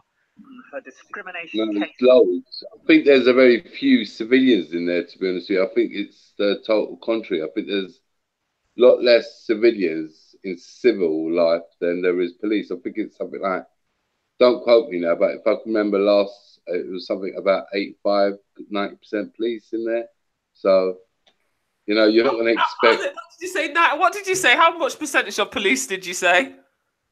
Well, there was rumours and reports that there was over about 90% police. You see? And they're all retired as well, so they're all long in the tooth, from an era long gone and no longer here. So they just need to get that. I think what they need to do is just somewhat either, if they're not going to go voluntarily, is just set up another new IPC. And it's easily done, which is the weirdest thing. It's so easily done, but it's just if they're going to be able to get the right kind of advisors on the committee, so to speak. I mean, this is pretty basic stuff here, guys. I mean, you could set one up tomorrow. Maybe that's what needs to happen then. Maybe that's what needs to happen to set up another one. See, I mean, it's interesting, isn't it, that Carol Howard, she claimed that the IPCC was corrupt, and it's the IPCC that's, you know, I don't know. Yeah, but a lot of these cases where these senior ethnic police officers who take the police or related agencies to court always end up being proven they were the ones that were corrupt. I mean, yeah, but not in this case. Not in that case, but if you look at the cases around when was it Desai, the chap, police commissioner chap, I think it was a Muslim gentleman, and he had a number of cases against the Met and a couple of his colleagues. Then at the very end one, it was he that was proven to be the corrupt. Guys, can you hear me? Yes. Okay, I'm going to try this now. And it better work, or I'm gonna scream like a madman. Okay. You're gonna sleep. You're Are you gonna girl. scream like the way you screamed at that woman yesterday? Did I scream at her? I was very Saya, whatever her name was. Oh, I don't Preston, know. I've never heard you raise your voice until you had to. He must have been. He was really upset by her. That's so you know. I don't think I've ever heard him swear either. Here it goes. Tell me if this makes a damn bit of difference. Sadly, no. No? No. Feel free to scream. Like a girl. Yeah, like a. Would you say like a girl? Is that what you said? Yes. I'm sorry, Preston. You're gonna have to imitate a girl scream now. You've promised us. I'm so enraged. I already wanted to show you guys this piece of information. Oh, damn. How long is the video, Preston? The video isn't long at all. I'll tell you exactly. The video is exactly just 2 minutes 7 seconds. Preston, did you post it in the chat or did I miss it? Did you put it in the chat? What in the? Okay, I'll put it in the chat. Can you do that? I struggle to post. Yeah. I've just added it in. I'll just put Carol Howard. I don't know. COROLHOWARD. Boom. There you go. It's right there. Okay. So I don't know. Maybe someone else has got a better. Yeah, Manny, why don't you try and see if you can broadcast it through your end? You had to put it on to me, didn't you? Do you know why? Because I've got this scale of poshness, and I always go for the posh guy. Do you want to put my tab as the main, Preston? If you can, I don't know what it's called. Screen share my tab, however it is that you do it. Screen share yours. I thought you could just hit screen share, Manny, and it worked, no? Yeah, but then mine will disappear if somebody else speaks. Where if Preston does something on his side, it'll come through. But anyway, if everyone just keeps quiet, then I'm sure it'll be okay. Bear with me.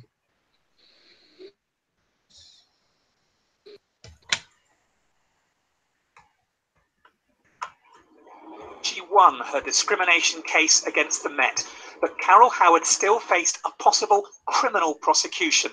Now, no action is to be taken against the firearms officer.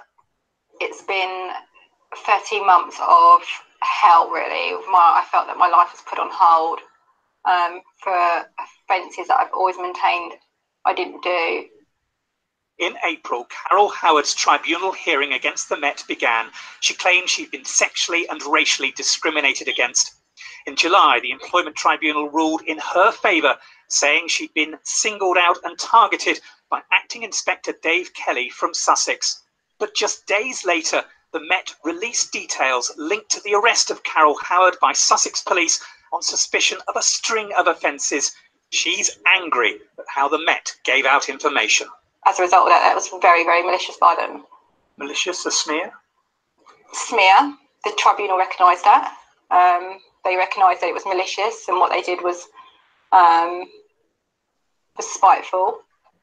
One of the allegations was she possessed an indecent image of a child.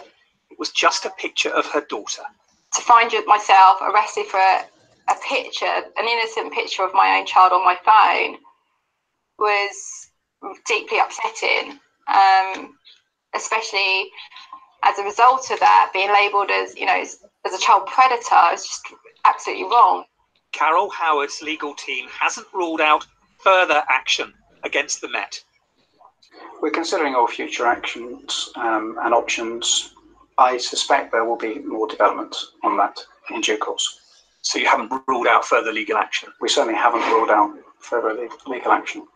As for releasing details linked to Carol Howard's arrest, Scotland Yard says there was no attempt to deflect attention away from the Met, but the force says it's deeply regretful for the distress this caused Carol Howard.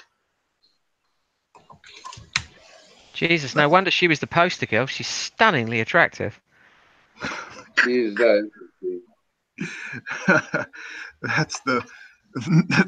the first thing that popped into your head after no, Preston, it was the only thing that popped into my head.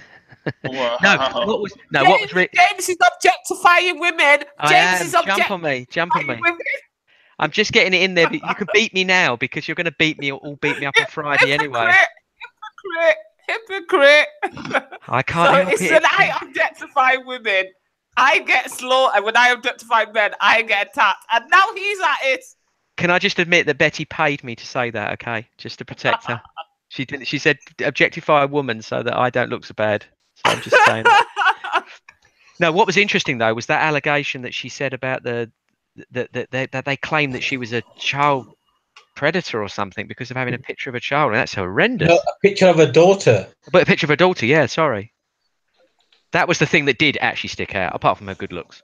Ridiculous. Obviously, it's a political scam to try to smear her before the case and what have you. But there's nothing in there that surprises me because that's exactly what we've come to expect from this establishment, haven't we? Confirmation bias, Manny.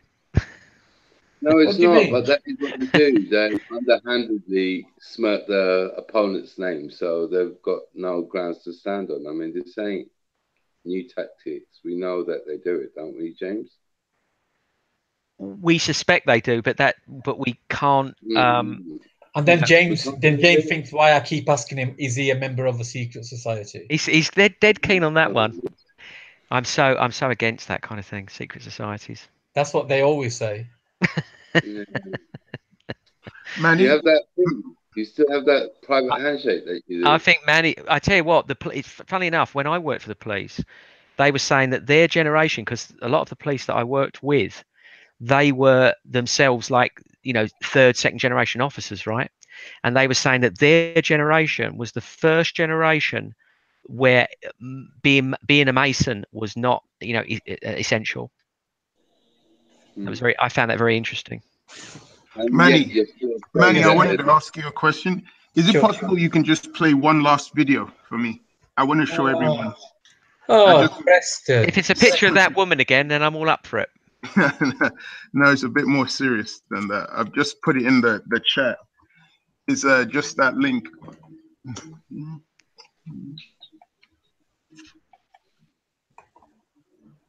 Bear with me.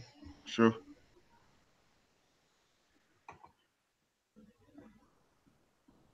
Is there such a thing as pay-as-you-go broadband?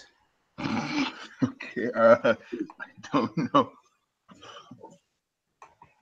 And I'll have to find out what on earth is going on. Okay, you can all see my screen. Here we go. Been a rocky few months for the Met Police, who faced allegations of corruption, use of smear tactics, and a failure to tackle racism. 10 minutes? There's now real pressure on them to win more trust from the officers they're supposed to be serving. For starters, many reckon the Met needs to recruit more ethnic minority officers to reflect the makeup of our capital. Its track record in this area leaves a lot to be desired, and to make real progress may require some bold political steps, as former Home Secretary Jackie Smith explains. The capital is now a more diverse city than ever before, with 40% of Londoners coming from an ethnic minority. But the Metropolitan Police Force that serves the capital remains overwhelmingly and disproportionately white. Back in 1999, the Macpherson report into the murder of Stephen Lawrence concluded that the Met was institutionally racist. and recommended that 25% of their officers should come from ethnic minorities. But 14 years on, that figure still only stands at 1 in 10. Successive Met commissioners and Home Secretaries, including myself, have recognised and targeted the issue but failed to make enough progress. It boils down to an issue of trust and confidence. People are more likely to report crime, to act as witnesses, to support the police. They think that the police officers actually reflect their communities. Here in Hounslow, PC Kami Reiki is holding a session at a Hindu temple, offering safety advice and explaining how the police can offer assistance. We want to touch on making you aware of possible bogus callers. Almost the bogus caller. Sometimes when I'm with the Asian women's groups and I speak Punjabi fluently, albeit I was speaking a bit of Hindi today, they automatically seem to click with you because they feel you understand their cultural backgrounds and where they're coming from if they're trying to explain a problem. On your purse, young lady, so that it rattles when, you know, when somebody tries to take your purse, it rattles. And this might be the first instance that they're meeting a police officer. One, it gives them the confidence to speak to a police officer, and two, they go away knowing the simple things. What do you think you can bring to policing that helps you to do the job? It's inspiration for people, because if they see an Asian police officer, you're more likely to inspire maybe some of the younger girls as well. They're thinking, oh, she can do it. Well, I'd like to do that. And what do your family think about your role in the police? My family say, when are you going to be at home, Mum? There you go. The Met needs plenty more people like PC Reiki.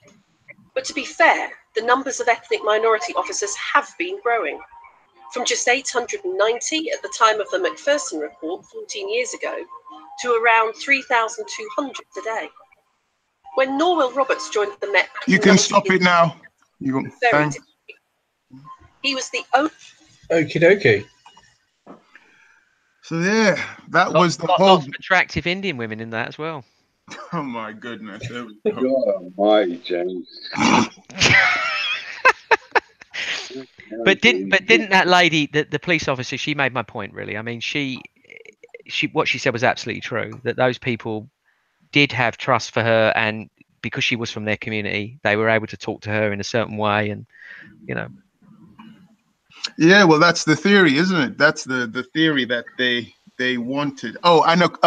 Academic Screeching, if you're listening, this video, this news footage is actually well, I'd say it's about 5 years old. It's from 2013, but it's still pretty significant, I think, for 2018. But it came out in 2013. Academic Screeching, if you're still there listening. But yes, it's good propaganda. Perhaps that could be the solution. But we just watched the video with Carol Howard where she was working for the organization and she experienced racism. So I don't know. I'm still on the... I know, but there's two separate things there, isn't there, Preston? Because like she was saying that her community appreciate the fact that she is from their community, and that's separate from the fact that that lady, Carol Howard, had experienced racism within the force itself. But it was within the force. So... Yeah, but to me, it felt like the Indian lady was, you know, that was a good thing, what she was showing, and that's a totally separate thing from what Carol Howard was talking about, which was systemic racism within the force itself, yeah, or sexism it could be. But could the Asian woman be experiencing it and she's just not mentioning it? Right, but that's right, and you would have to have like blind. Well, not blind, but, you know, anonymous research that was done independently on the force to make sure that people were able to, you know, whistleblow in private.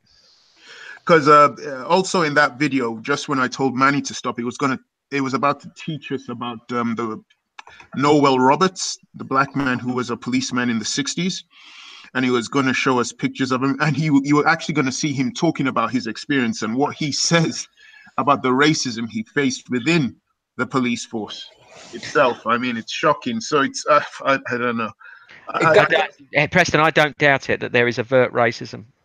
Can I just throw something in the mix as well? I mean, let's not forget that crime also is relevant to the level of wealth a person has, or sorry, wealth is not the right word. Do you know the livelihood that they have? For example, if they have a job, if they have a comfortable lifestyle, then they're less likely to commit a crime. Even though I am somebody who's faced a lot of racism in my life. I mean, one day I'll have to do a show, and everybody's going to be left with their mouth open. Some of the things I put with, but I still don't think it's necessarily these things are necessarily are racially related. I think it's a lot to do with the lifestyle a person leads, and if they feel that they need to buy things or they need to feed these people or this and the other, they're more likely to commit crime. So I think that is more important than brandishing it as a simply a racial issue. But that's more of a social situation, what you're talking about. That relates to society, how society fairly or unfairly treats people, and it kind of determines who ends up being rich and who isn't rich, and those who aren't rich go into a life of crime. So for whatever reason, the black community and certain Asian communities, namely the Muslim Asian community, live in very ghettoized areas. So you know, and they have a lower standard of living compared to the other communities in the UK. I'm just concentrating on the UK here. And therefore, you know, if you look at the prison population, it reflects that as well. So I'm sure we have to look at a more deep-rooted reasons of how these crimes and interaction with the police take place. And not just that, like I mentioned in the past before, single-parent families also equate to more sons and daughters ended up in prison as well. So that has to have some kind of psychological effect on it. Can we put a moderator on the chat as well? Guys, can I just ask? Because you've got no moderators on your chat. Betty, is somebody saying something that's bad? Have you got a problem? Just to put a moderator on the chat, because there are people that say stuff, but I haven't seen anything terrible. Have you seen something bad on there? Pastor? No, I'm listening to what you're saying, Betty. You were saying there should be a moderator on the chat. No, I'm saying that there should be a moderator on the chat, and also the moderator will be able to leave links. How do you do that in I'm in the what do you call it? I'm in the main tool, looking at everybody's accounts, but yeah. So as people are typing, if you go to the right hand side, you'll see 3 dots as your mouse hovers. You click on those 3 dots. And when you do, an option would come up against their name saying "add as a moderator" or something. I'll happily be a mod if you want to make me one. Who else wants to be a moderator? I don't mind, family. No, don't put Hassan. He doesn't. I don't think we should let Betty be a moderator though, because you know she's a woman.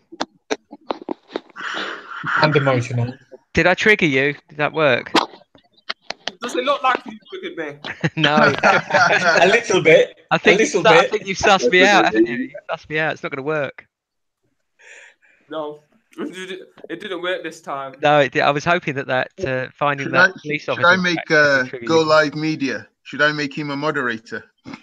Well, he's no, don't make that academic screech. Preston, don't make that Go Live Media the racist twat that he is, that calls black people coon, which is a racial slur. Don't make that one a moderator. How about academic a Bengali person that makes racial slurs towards black people? Nah. You ain't academic screeching. Academic screeching, yes. Thumbs up to that. All right. There's a few people in there that could be moderators. What of Joe Cowboy? He's not in there. Is he in there? In regards to it, you know, in regards to the police, what kind of solutions do you see? Like, if I were to offer you a couple, like, would you think that, like, black? Wait. Sorry, Hassan. Just before Betty, do you want to be a moderator?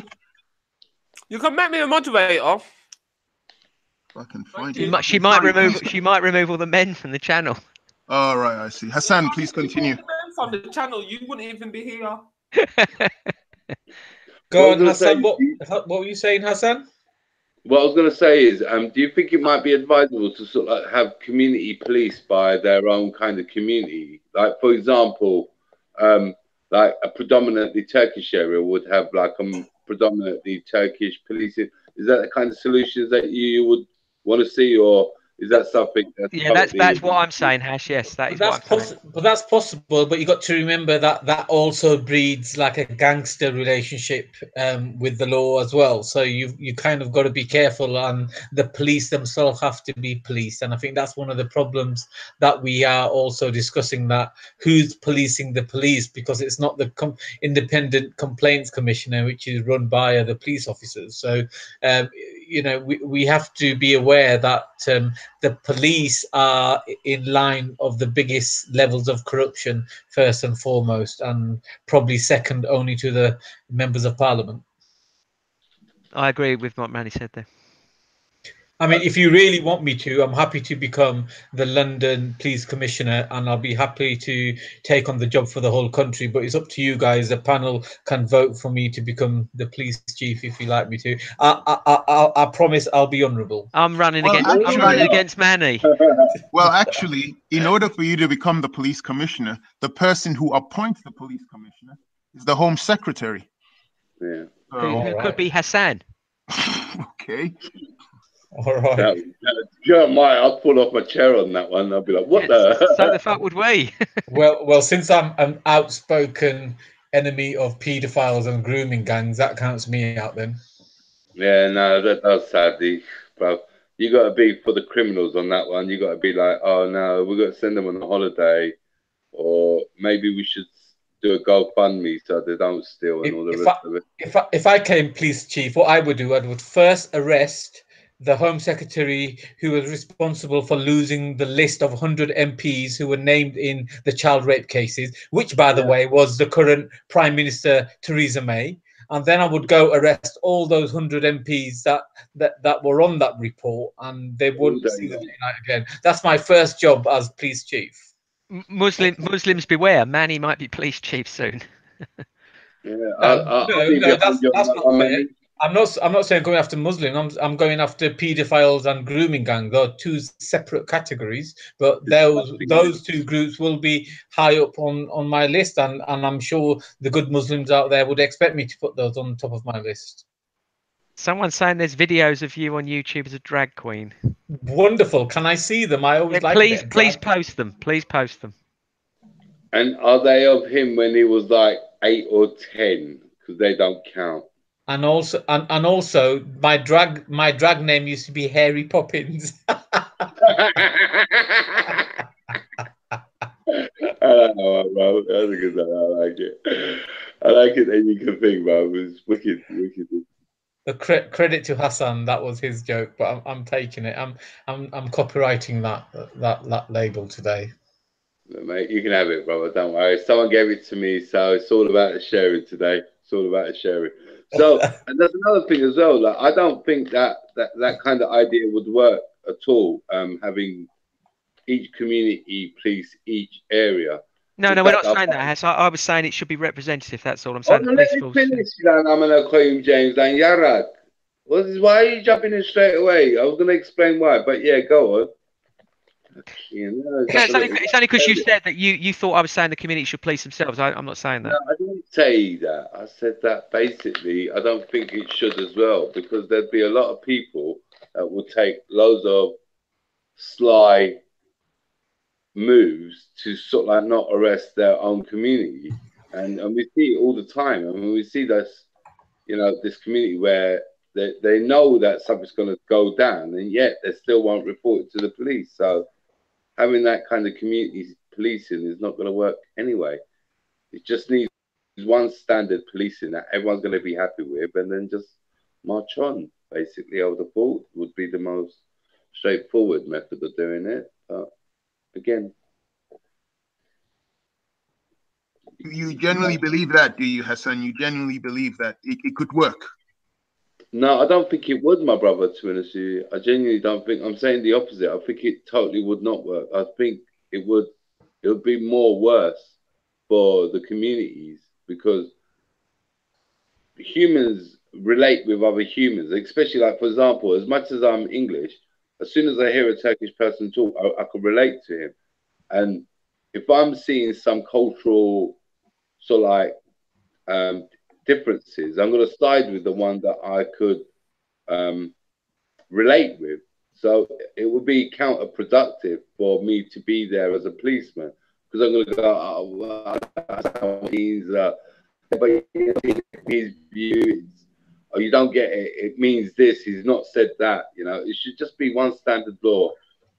If you can say it, you can say it. If you can't say it, you can't say it. If you can do it, you can do it. If you can't do it, you can't do it. If you're allowed it, you're allowed it. If you're not allowed it, you're not allowed it, mate. You know, just, I think it makes more, it'll be more, you know, cohesion if we sort of like just had the one law for all, you know. I mean, we see it nowadays with this Sharia courts and the upsetters courts, and then the Jewish courts, and then we've got the British courts, which rightfully so need to be there, but we don't need the other two, though, do we?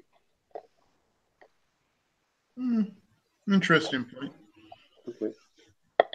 Interesting. What's your view on it?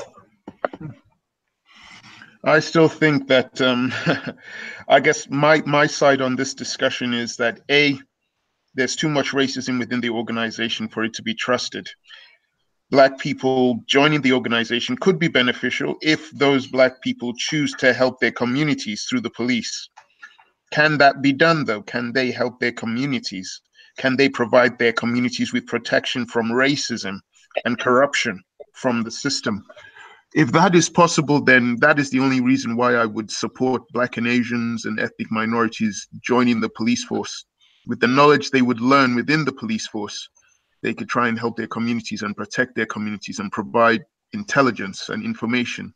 They could also naturally do their job and arrest criminals, but you know, that's it. But it's going to be hard because they're working within a system that's inherently racist towards them because of their skin color. So, and we can't ignore the fact that most of them are viewed as traitors by their own people for joining the police force. So, yes, but that's not that second. The first point, I think that I'll stand by what I said before, which is that the more ethnics that go into that to the police force, no matter how bad it is, that will change things. That makes change in itself. And the second point, I don't know how to address.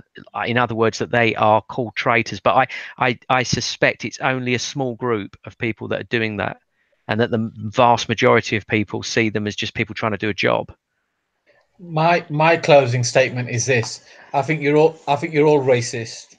First and foremost, where you're all being very selfish, because think about it. Black people are very good athletes, and they've cornered the market of all the most entertaining jobs, which isn't fair, right? Indian people are very selfish. They've cornered the market with doctors. The Muslim community are very selfish. They've got more personal injury lawyers in the market than anybody else. Let white people become coppers. Let them do it. Let them have that one job. It's ridiculous. You know, we're being very selfish. I say to all the British white community, you're welcome to be police officers. Just treat us nicely and treat us with courtesy and treat us in accordance to the Constitution. Thank you. That was Manny's stand-up routine. We need to clap. Was that serious or was that a joke? That was a little bit of a joke. I'm sorry. Yeah, that was funny. Betty, we need, if you want to be police chief commissioner, we need your mission statement, please. If Betty becomes police chief commissioner, I'm leaving the country. Me too. Me too. Or chopping off your penis, take the pig.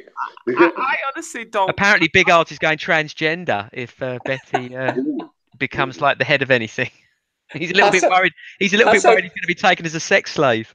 Hassan, when you said that, Hassan went, ooh. Love you all, my brothers and sisters. Are we all looking forward to tomorrow's roasting?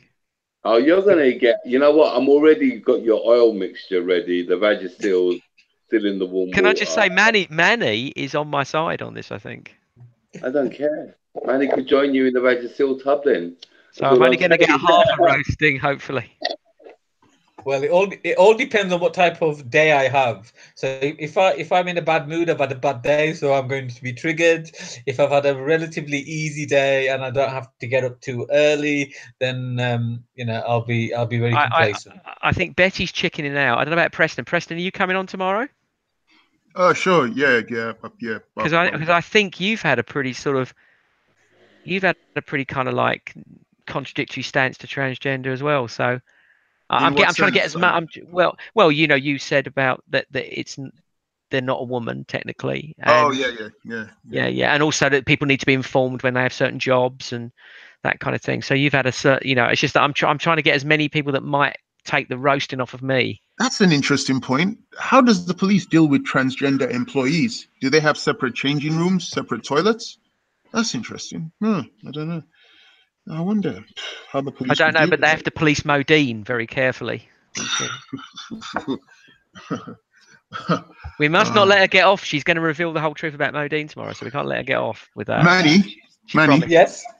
I've got one last video just to close the show, which is a happy video for everyone. Good luck. Can you please show it? Yes, I was only joking. If you put it into chat, mate, yeah. Yep, I've just put it in the chat.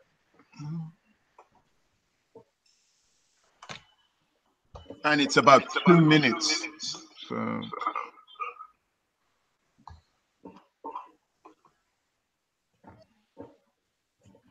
It's 50 years since the first black and Asian recruits joined the police in the West Midlands. Half a century on, and the force admits it's still a struggle to attract candidates from ethnic minority backgrounds. Our special correspondent Peter Wilson has been talking to the force and the country's very first Asian police officer, plus one of its most recent recruits. The past meets the present. Joe Dar was the first Asian officer to join the British police 50 years ago. He's back out again on the front line with PC Kiran Patel, one of the latest recruits to join West Midlands Police. Things were simple. Obviously, we didn't have all the new modern gadgets that you have got. I guess times have changed from then as well, because now we're looking more so at threat, risk, harm. In March 1966, Mohammed Yusuf Dar made front page news as the first Muslim officer went on patrol in Coventry. Just 9% of the force comes from a minority ethnic background, but 30% of the population of the West Midlands are either black or Asian. As a member of society, I want to have an impact, and as a British Asian, I want to break the barriers, forget being a doctor, a lawyer, and break those typical traditions. Chief Superintendent Matt Ward is the highest ranking black officer in the force. He admits that until recently, the force simply didn't try hard enough to attract black and Asian officers. Over the past 12 months, I've seen a real renewed focus, effort, determination and commitment to make sure that West Midlands Police is as representative of the communities that we serve as we possibly can be. The chief officers at West Midlands Police may include women, a big change from 50 years ago, but the top team have no black or Asian faces. Today, Joe is still proud of his time in the police, but 50 years on, the force still has to win the trust of black and Asian communities. Peter Wilson, BBC Midlands Today, Coventry. What Kiran Patel doesn't realise, when I was growing up, all the Patels were basically corner shop owners. So he's a perfect example of how society has changed in the UK. Okay, that's good. That's good. I don't know if they're horrible, but can I say something without being interrupted? No. Actually interrupts me. Go on, Betty. Betty? You're on mute, Betty. Why is she left? I don't know. I hope she's coming back. No, she's still there. No, she's dropped off, Preston. I don't know what's going on. I hope she didn't drop off because she was offended with Manny's joking with her. Oh, here she is. No, it's Ash. It's Ash has joined. Betty?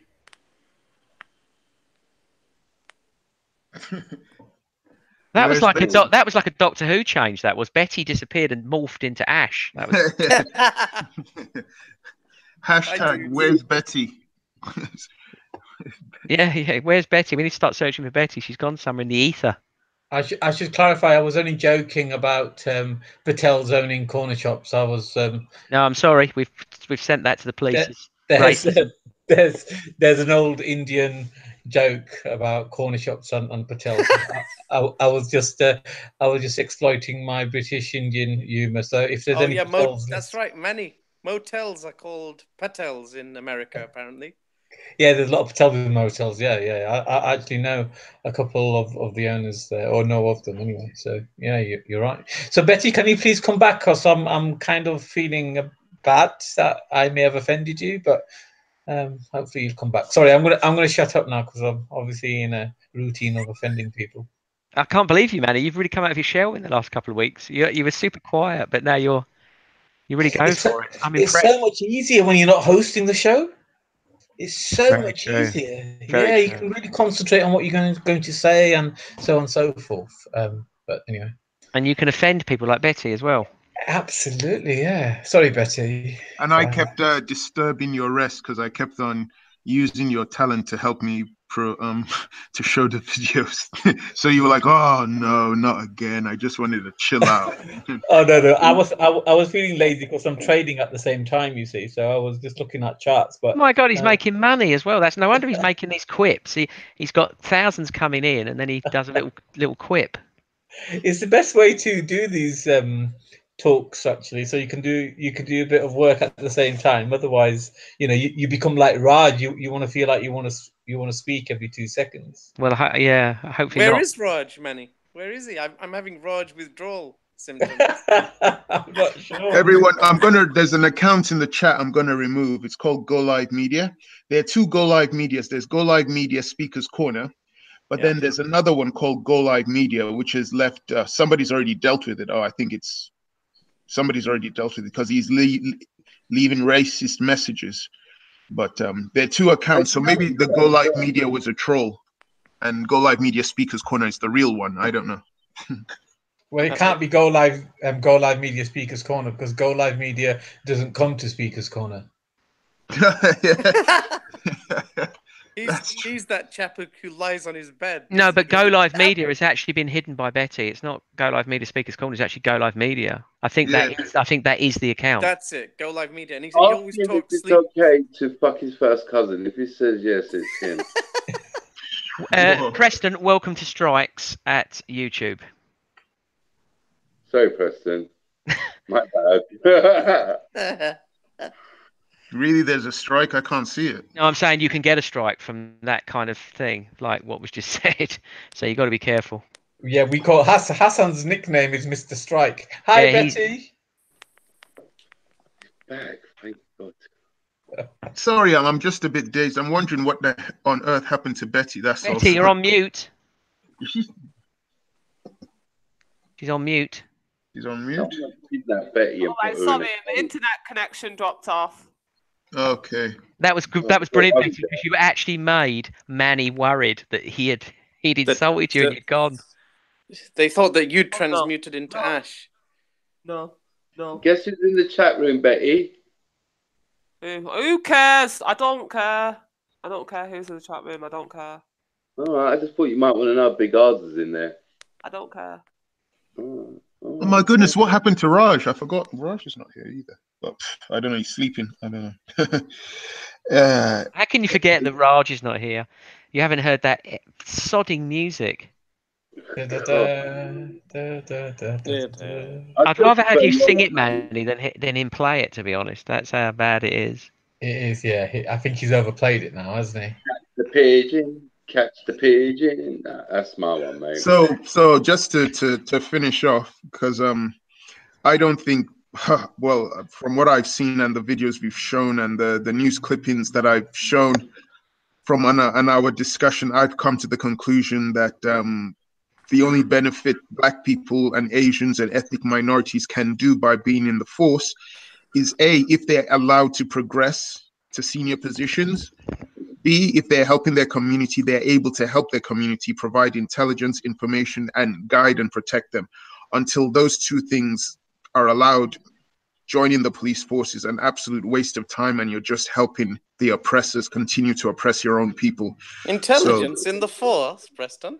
Yeah, well, so that's where I'm coming from. Ash, what's your opinion on it? Well, the thing is, I'm all for, like, you know, representation of society within any institution, including the police force. But we all know that the police force is inherently institutionally racist, isn't it? Yeah, I think that's a proven, that's a given. I don't think it is a given, Ash. I think you're going to have to prove that. But we won't go there because it's a big topic. Yeah. Why don't we? We've got time. You've got time. Man, he's trading. He hasn't got time. He's trading in stocks in the police. He's actually been manipulating the market with this stream. Can you buy stock in the Met? But we do. But in regards to James, we do know that it is inherently racist because of the McPherson report, which came out in 1999. You had the Stephen Lawrence situation. Yeah. So that I don't think that did prove it, Preston, but we would have to go through that report. As far as I know, that report did not prove that. It was very wishy-washy. Wishy-washy in what sense? You even had the commissioner saying it at the time. Yeah, but it was all sound bites. When you actually drilled into it, it was devoid of any real kind of evidence. So I don't believe you are the only. Yeah, we're going to need to. One in the panel who doesn't believe that the police force is inherently racist. I don't think it. Well, I'm not saying there's not overt racism in the police force. There almost certainly will be. But what I am saying is I don't accept it's systemically racist. Yeah, but James says disproportionately, you know, large numbers of cases of police brutality. And, yeah, but right, but we would have. You can't dismiss that. No, I wouldn't dismiss it, but I would like to look exactly at those cases before I pass judgment. I think there was the news clip the newspaper clip that I showed, which there were over 3,000 cases. What you would want to go through each of those 3,000 cases? No, but I don't like the idea of saying I'm going to look at a media headline and just say, okay, yeah, that's the truth because the media said it is, because we know they are in the business of, you know, misrepresenting that information for their own ends. Okay, to the people in the chat, this is an idea which was just given to me by Academic Screeching. If you all believe that the police force in this country is inherently racist, type 1. If you believe that the police force is not racist, type 2. What if you're 50-50? Type 0. What if you're not sure? What do you put? 0. Go home. Oh, I've got it. Well, I'm going not sure. Or whatever that is. 0. 0. I mean, forget about what the media say. I'm talking about actual judicial cases, James. You can't deny the fact that there are a large number of judicial cases. Yeah, but when Ash, every time I've looked at this and this allegation has been brought forward, you go into it, it doesn't hold up. And not what I'm seeing. I'm not saying there aren't cases of individual overt racism. I'm saying that the idea that the police force is systemically racist, in other words, it has racist policies, I'm dubious of that. Most of the people in the chat are going for 1. Sarah Lipper, interestingly, has chosen 1.5. Okay. But most people, now the 2s are coming back, but no, it's primarily 1s. So most people think that they're inherently racist. Hassan, what do you think? You just have to look at the recruitment policy for the police. It's, you know, True. usually white male. Yeah, but Ash, they've actually tried. They've gone out on a limb. They're trying to recruit, and they've said it's difficult. Yeah, but they're trying. But they're... What can they do? They're trying to recruit ethnic. Theresa May has made a public statement that it needs to happen. No, but there is something they can do. Betty mentioned it ages ago when we were having that discussion about the IPCC. She gave what they could do to the IPCC. You know? Right. Yes, but that would come from that's not a police issue because that's independent. So that would have to come from government. But the IPCC is still linked with the police. It's not meant to be. So what I'm saying is, and I accept that it may be, but I'm saying it shouldn't be, and in which case it would come from the government. Look, I've got no dog. I've got no dog in it. So if it's true, it's true. But you have got a dog in it. You said you used to work. I tell you what, my dog. I tell you where I've got this thing from is that I'm skeptical about everything, and I apply the same skepticism. Spoken like a true atheist, but that's a different discussion. Spoken like a true atheist, exactly. Yeah. I'm not. He's not representing me. Okay, so it seems everybody here on the panel, apart from James, has agreed that the police force is inherently and institutionally racist. Okay, can we address one other point? Seeing that we've addressed that one, what is the antidote for it? Like, what are we to do? Let's have that talk, because knowing what the problem is, yeah, great. But only if we're going to somewhat sort of try to address it or try to find some ideas on how to combat it. Just saying, yeah, it's racist and walking away and thinking, yeah, it's really bad. Well, one thing you can do is, first of all, stop calling them racist until we absolutely are certain they are. So what, 30, 40 years of history is not certainty? I just don't buy it. I'm not buying it's systemic racist. So the sus laws, that wasn't racist? Well, that comes to, look, we're not living under those laws now, right? So we can't apply that. I mean, whatever they did 40 years ago, we can't judge them on that now. But they changed it. They call it stop and search, but it was called sus. I think what they need to do is recruit proportionally representative numbers of, that reflect society. And that's what I agree with, and I said that right from the go-get before you. Sorry, Betty. What were you saying, Betty? Can you read? You can read from the key findings called Dangerous Associations by a criminologist, and it talks about how black and ethnic minorities are labelled as being gang members when they only make up 22% of the serious youth crime, but they're on Greater Manchester's police database as 88% are from ethnic minorities. But you can find the key findings on the internet. That's some bullet points that indicates institutionalized racism, and I know it's very similar for London as well. Okay. And I think another good read, if you want to find out how police operate or are supposed to operate, is to read the police handbook. That's easily available via Amazon as well. I generally buy a copy every few years. I like to keep on top of it just in case I'm ever stopped. But what do you think? What do you think, Manny? Don't you think the police force is institutionally racist? Well, can I answer that with some music? What?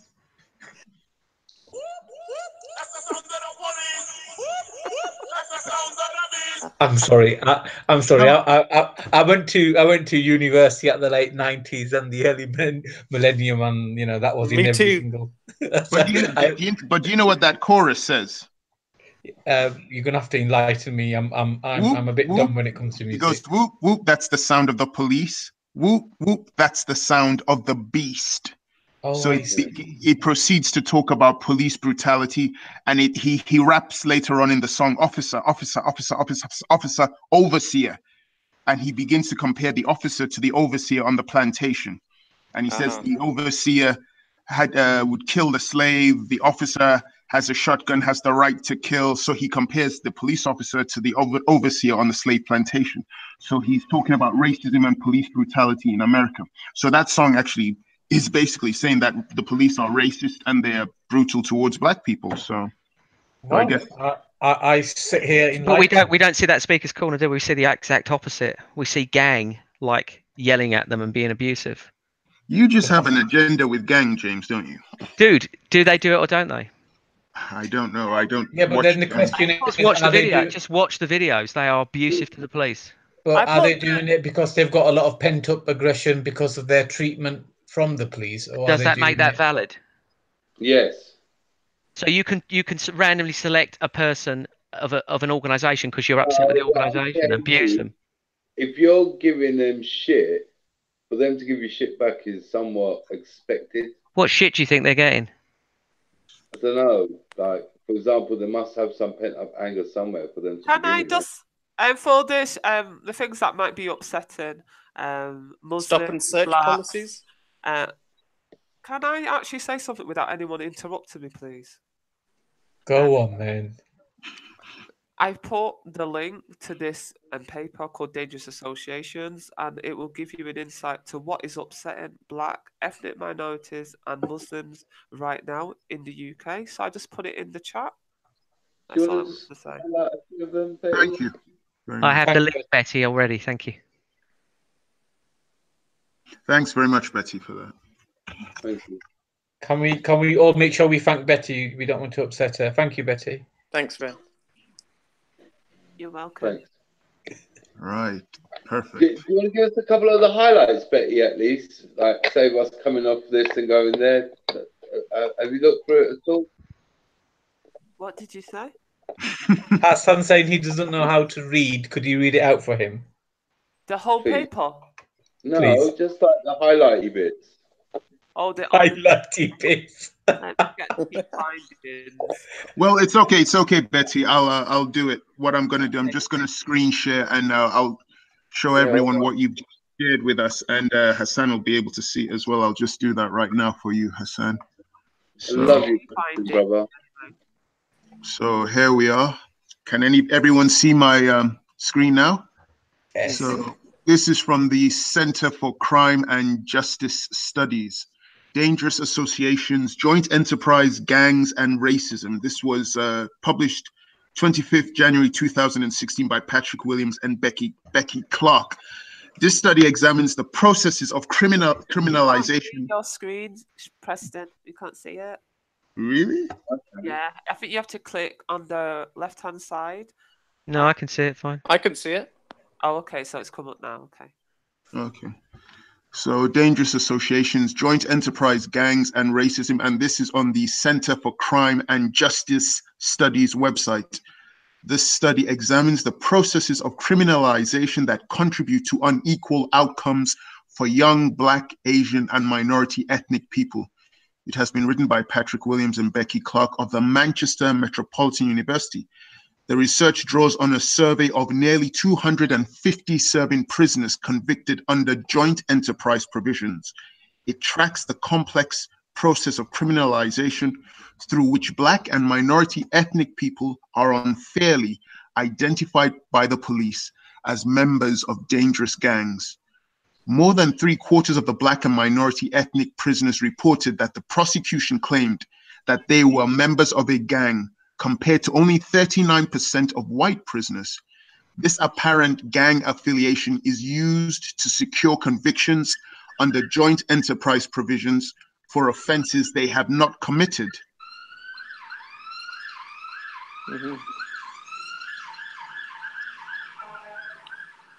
The report also discusses police gang databases in Manchester, London, and Nottingham, which claim to record gang association.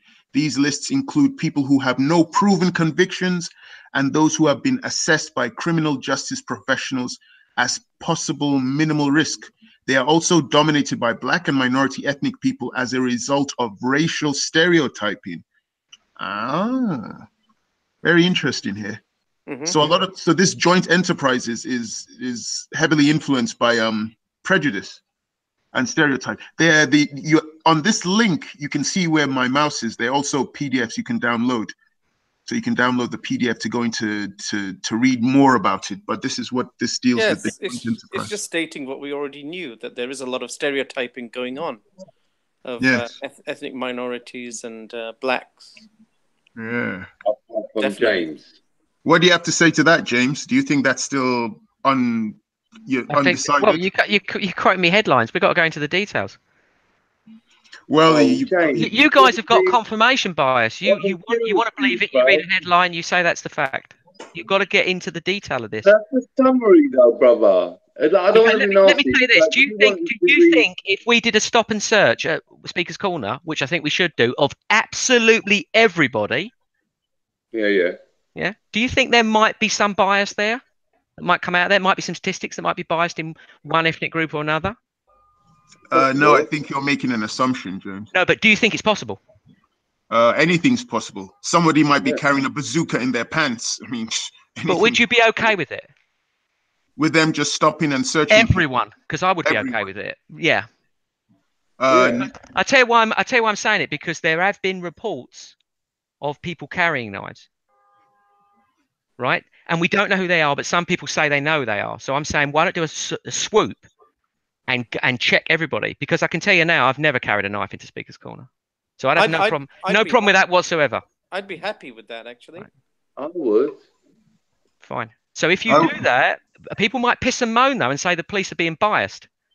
No, not at all. I'm saying search everyone, absolutely everyone. But if they're going to target just ethnic minorities and black people, then there is obviously... Yeah, but I didn't say that. I said target everyone. Could be. Okay. James, but you wouldn't have a problem with that. You wouldn't have a problem with targeting everyone in the UK with searching for knives. Not at all. James, good. What President and everyone else is saying is that when they do a swoop like that, they don't. And all they do... You'd have to prove that. Hash, you would have to provide evidence of that. But all they do is they search the minority. Yeah, but you're saying that, but are they doing that? No, but that's what's happening. I'm not buying it unless you absolutely demonstrate that to me. Well, I don't want to sound nasty. It's what you want to. You want it to be the case. Can you allow me to finish, please? All right. When you go down and you see what one of these stop and searches look like, it starts to become quite apparent who's getting stopped and who's getting searched. Where do you go down? Where are you going down? Where are you going, Hass? Where are you going down to, Hass? Bro, okay, so let's just go down to, for example, Finsbury Park. Or let's go down let's not go there, Hass. Let's go to Kent. Or let's go down to Knightsbridge, where, guess what? Finding a black person on that street is an ultimate rarity. Yeah, so why you got? So why have you got a problem with that? Why have you got a problem? Why don't you want to go to Kensington? I just told you. Because you're saying you want to go to a place where there are black people. It's you that's got the problem. No, what I'm saying is, even if you go to Kensington, they find there's less predominantly black people in Kensington. I don't care what their skin colour is. But yet they will still find a majority of black people to stop, even there. Why? Because that's what they're looking for. It's your confirmation bias. That is the facts. Look at them. No, it's your confirmation bias. Bruv, I used to work in Knightsbridge, bruv. Seeing a black brother and a black sister in Knightsbridge was fucking rare, bruv. I'm not doubting that. I'm saying I want to go to Knightsbridge, but for some reason you don't want to go there. Why don't you want to go to Knightsbridge and search people? Why not? Because statistically, their crime in that area done by their residents is extremely low. But we're looking for knives. No, we're looking for crimes. If knives are carried disproportionately by everyone, we should be able to go to Kensington and find loads of knives. No, but yes, we should. The Kensington people are doing is driving vehicles and getting from A to B as quick as possible. Dude, you're defeating your own argument. You're defeating your own argument. No, I've just got guys. I've just received an interesting piece of information in the chat from Academic Screeching. He says Sadiq Khan reduced stop and search by 21% and knife crime went up by 31.3%, while acid attacks went up by 78%. I remember seeing a lot of the acid. Yeah, I remember that. I remember seeing the acid attacks in the news a lot. But I don't know that's still, whether that's based on stop and search being reduced. Again, we'd have to see more thorough research into that to correlate reduction in stop and search to an increase in knife crime. So I don't know. I'm saying stop everyone. Stop everyone. I'm not carrying a knife. I've got no problem. Why do the police need to stop you? Because it's called being fair. Yeah, but brother, you're forgetting that. Swoop down on Speaker's Corner and do a search. That's not going to bother me one iota. I'm not saying that will. What I'm saying is that time constraints in reality are not going to allow this to happen. It's not. You're making it out like as if every person on the street. Yeah, so you're feeding into the police's narrative. That you're feeding into the police narrative, which is to search the people they think are carrying. Showing, Steve and James. The evidence is showing this. Showing what? That there's higher crimes in the areas. But the police force they would naturally not swoop down on more affluent areas because they know the crime rates are minimal there. Okay. That's right. So they would focus. But no one's carrying knives there, Ash. But the allegation is that there is bias. in the areas. No, hang on. If there is bias, where you would search the white areas, and they would have exactly the same number of knives as in a ethnic area. No, but in the areas where the crimes are happening, in the deprived areas, that's where you get pockets of white communities, pockets of various communities, but they're focusing search on them the both. ethnic minority and the black. You would have to demonstrate that, Ash. Oh my God! Well, the stats are probably there. When I lived in working class areas, the police swooped down on us all the fucking time, and they did not just pick on certain ethnic groups. I mean, they was always picking on all of us. You just need to ask the ethnic groups within those deprived areas how many times they've been stopped and searched and pulled up or. I know, but that you can't ask the people that are part of the evidence. You can't say, "Are you being picked on?" and say that's valid data. Well, I think it's clear. Sorry, are you saying that people who are being harassed by police and who have not committed crime, it would be wrong to get information from them? No, but the point is, you can't base all your evidence on that. You can't say, I asked these people and they said that was what was going on, and therefore that is what is going on. So what would you base the information on? Well, it needs to come from all sources. It needs to come from video evidence. It needs to come from sting operations. It needs to come from the fact that you've tested all these different communities. Preston, he's talking about proper statistics, and I'm sure studies have been done on this. So why you've got to swoop on 20 white communities and 1,000 in each group, and 1,000 in black communities, and compare the data. James, then why is it then when a white individual makes the same claim that basically you're saying that the others have to sort of like substantiate with other things like video evidence? Why is it when they make you go in and talk to them? I'm not sure what you're saying, Hass. What are you saying there? No, what I'm saying is that you're saying that these other people need other circumstantial evidences like CCTV or another witness or something.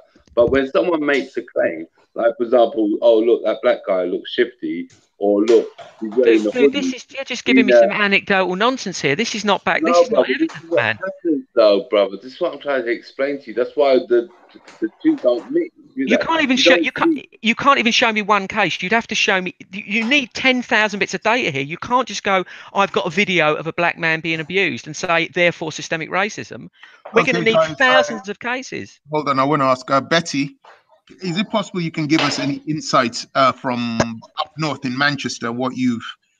Sorry, I was just watching you fight. No, that's all right. I was gonna ask you from your experience up in the north of England, Manchester, your experience with the police there. I'm just asking this from a personal basis. I'm not expecting you to represent the whole of Manchester or anything. Just from what you've witnessed, what's it like in Manchester?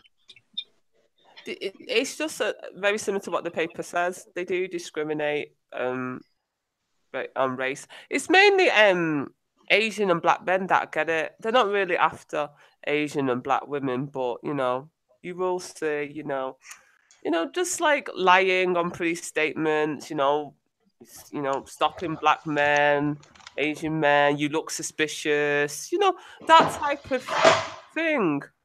And like my friend is a barrister, and she said that what you will find if you're a person of color, especially if you're a black person, that you will get a longer sentence for the same crime, a similar crime that a white person commits and stuff like that. And when I've spoken to black men that I've grown up with, they've mentioned, getting stopped by the police, getting beaten up by the police plant stuff, But, the fact that I don't think corruption is anyone's disputing whether the police are corrupt, because I know white people that say the police are corrupt and they plant evidence. But certainly as a black and Asian person, if you're a man, you're really going to get it, of course. I don't think they trust the police. Definitely not. So in regards to a solution to this, do we think that having a lot more black and Asian and ethnic minorities in the force will change things? Because I think that would help. It would alleviate matters somewhat. But Ash, I was asked the question, not you. Well, I can also answer. No, you can't, because it was asked to me. It wasn't asked to you. So I know where Ash stands. Betty, could you please? Betty, you should wait your turn. You should wait your turn like a gentleman if you have any type of civil manners. The fact that, what was the question again? So do you believe that if there were more black and Asian officers being recruited in the force in Manchester, in London, would that lead to a solution? Would that actually reduce the problems we have between the communities and the police? Would that help at all? I think it's important. I think the police, in my experience as a kid, the police used to open their doors and they used to bring the police horses, so we used to be able to go and stroke the horses, and they used to do like stickers and little like mini like open days, and that's what they call community policing. I think sadly that is missing, and I think it's important that we have brown and black police officers who can understand the cultural differences between the white native British people and black and Asian communities, because we are not the same culturally, and it's important that we have police officers that reflect that background. So, because like we've all heard of the aggressive black woman, or the black people are aggressive the way they speak, and Asian people have similar things that we're not culturally the same. So it's important. We are British citizens, and it's important that we have people that reflect that in the police service. So I don't think it's going to get rid of institutional racism, but they can certainly be able to highlight institutionalized racism there. Okay. I would actually go further to say that there should be disproportionately higher numbers of ethnic and black minority people employed into the force, say 10 to 15%, I would say 20% even, because there has to be seen this. Sorry, did someone say something? It's okay, carry on. Yeah, because there has to be that visibility within society that there is integration, that there is cooperation in the force between the individuals within that force. So I would advocate a higher percentage of the force being from Okay. That's interesting, Ash. So we've actually come full circle to what was discussed right at the beginning of the chat. Sorry, I didn't hear the beginning, Preston. No, that's all right. I'm not telling you off. I'm just. Can you all see what I'm showing you now? This was what I was discussing originally with Manny and James right at the beginning. This was something from Theresa May when she was Home Secretary, and in this, which is from The Guardian, which was done back in 2015. We scroll right down to the bottom. It passed on this interesting information where it was said that the police commissioner at the time, Hogan Howe, has asked to allow positive discrimination in appointment, where one minority ethnic officer would be recruited for every new white officer. Exactly. So so he was talking about what you're saying. So not just that person. The very highest positions in the force have to be black and ethnic minority as well. Okay. Right at the top, and you never see that. You never see. Ash, I really support what you're saying, and I agree. I said that right from the start when we first came on here. But we did agree that politically it was a bit of a PR campaign, and it was less about actually getting something done and more about looking good.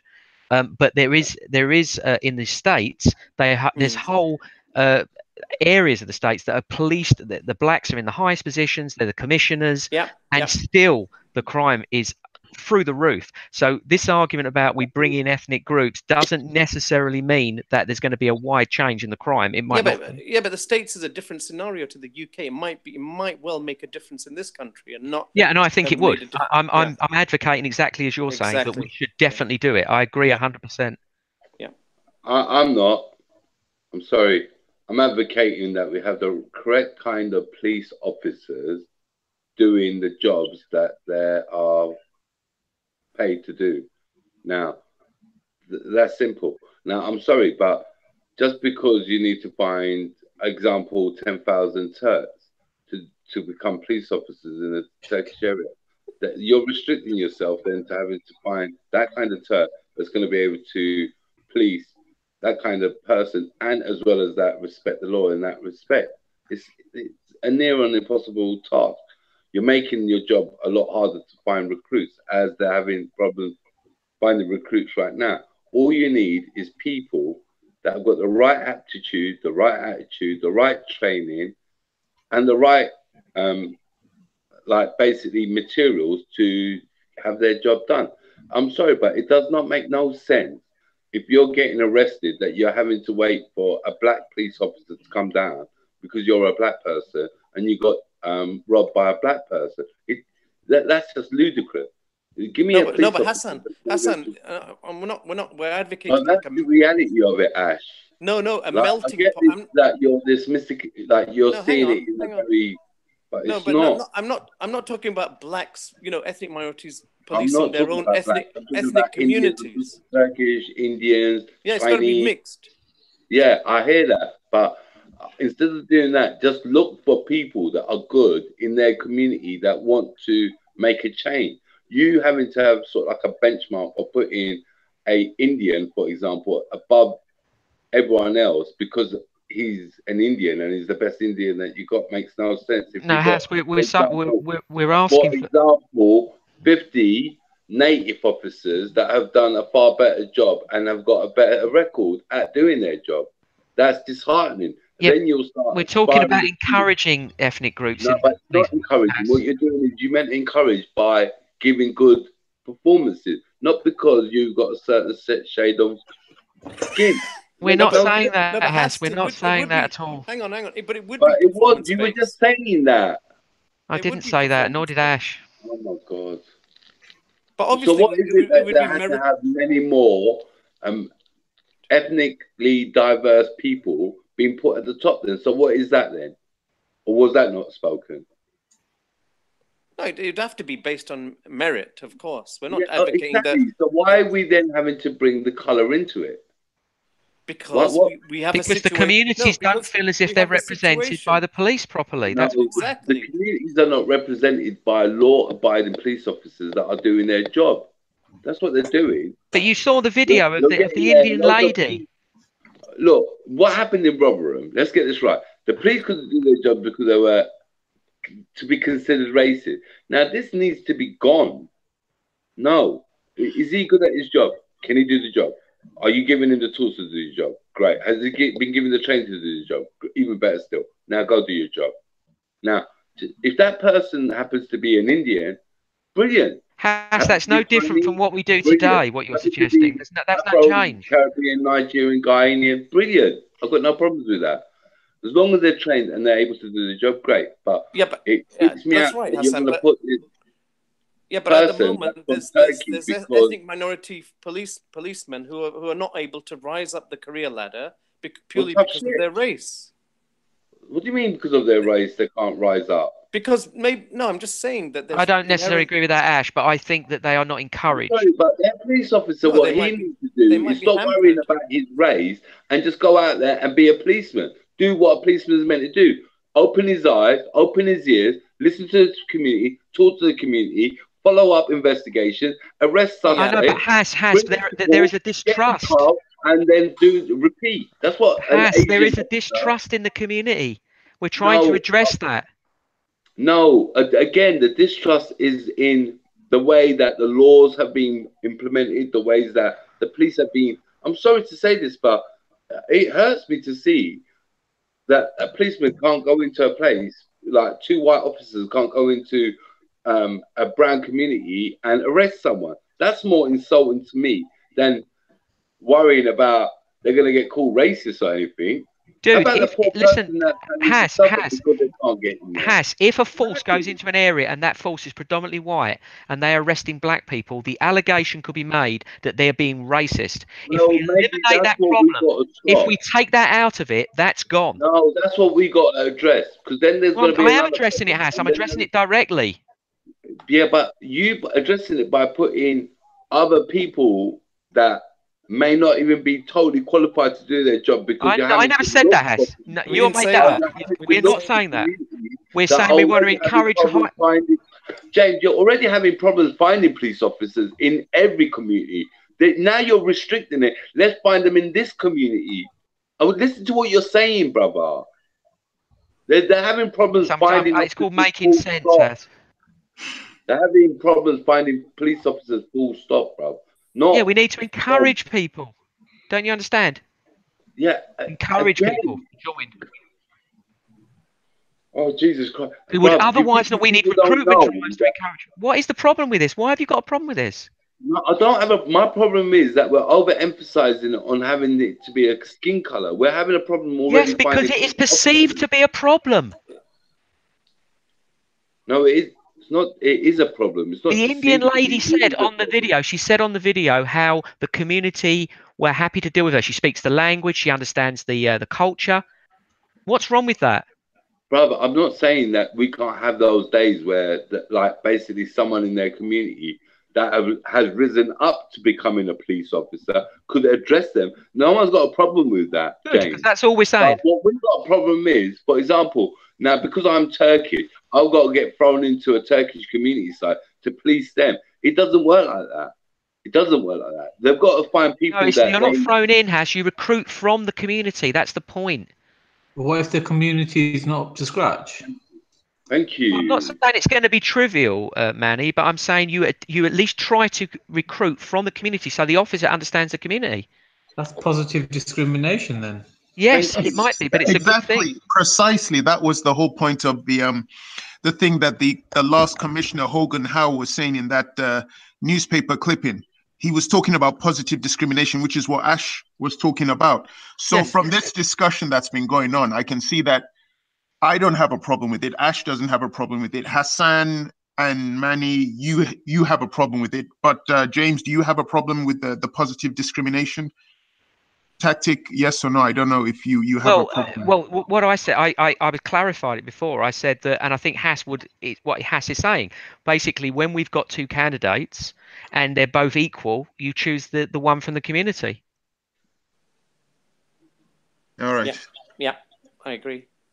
That is the correct. Right, I think it's called affirmative. All right, how about this analogy then? You got two officers, one's far more qualified, and you got one in the community. Who do we then pick?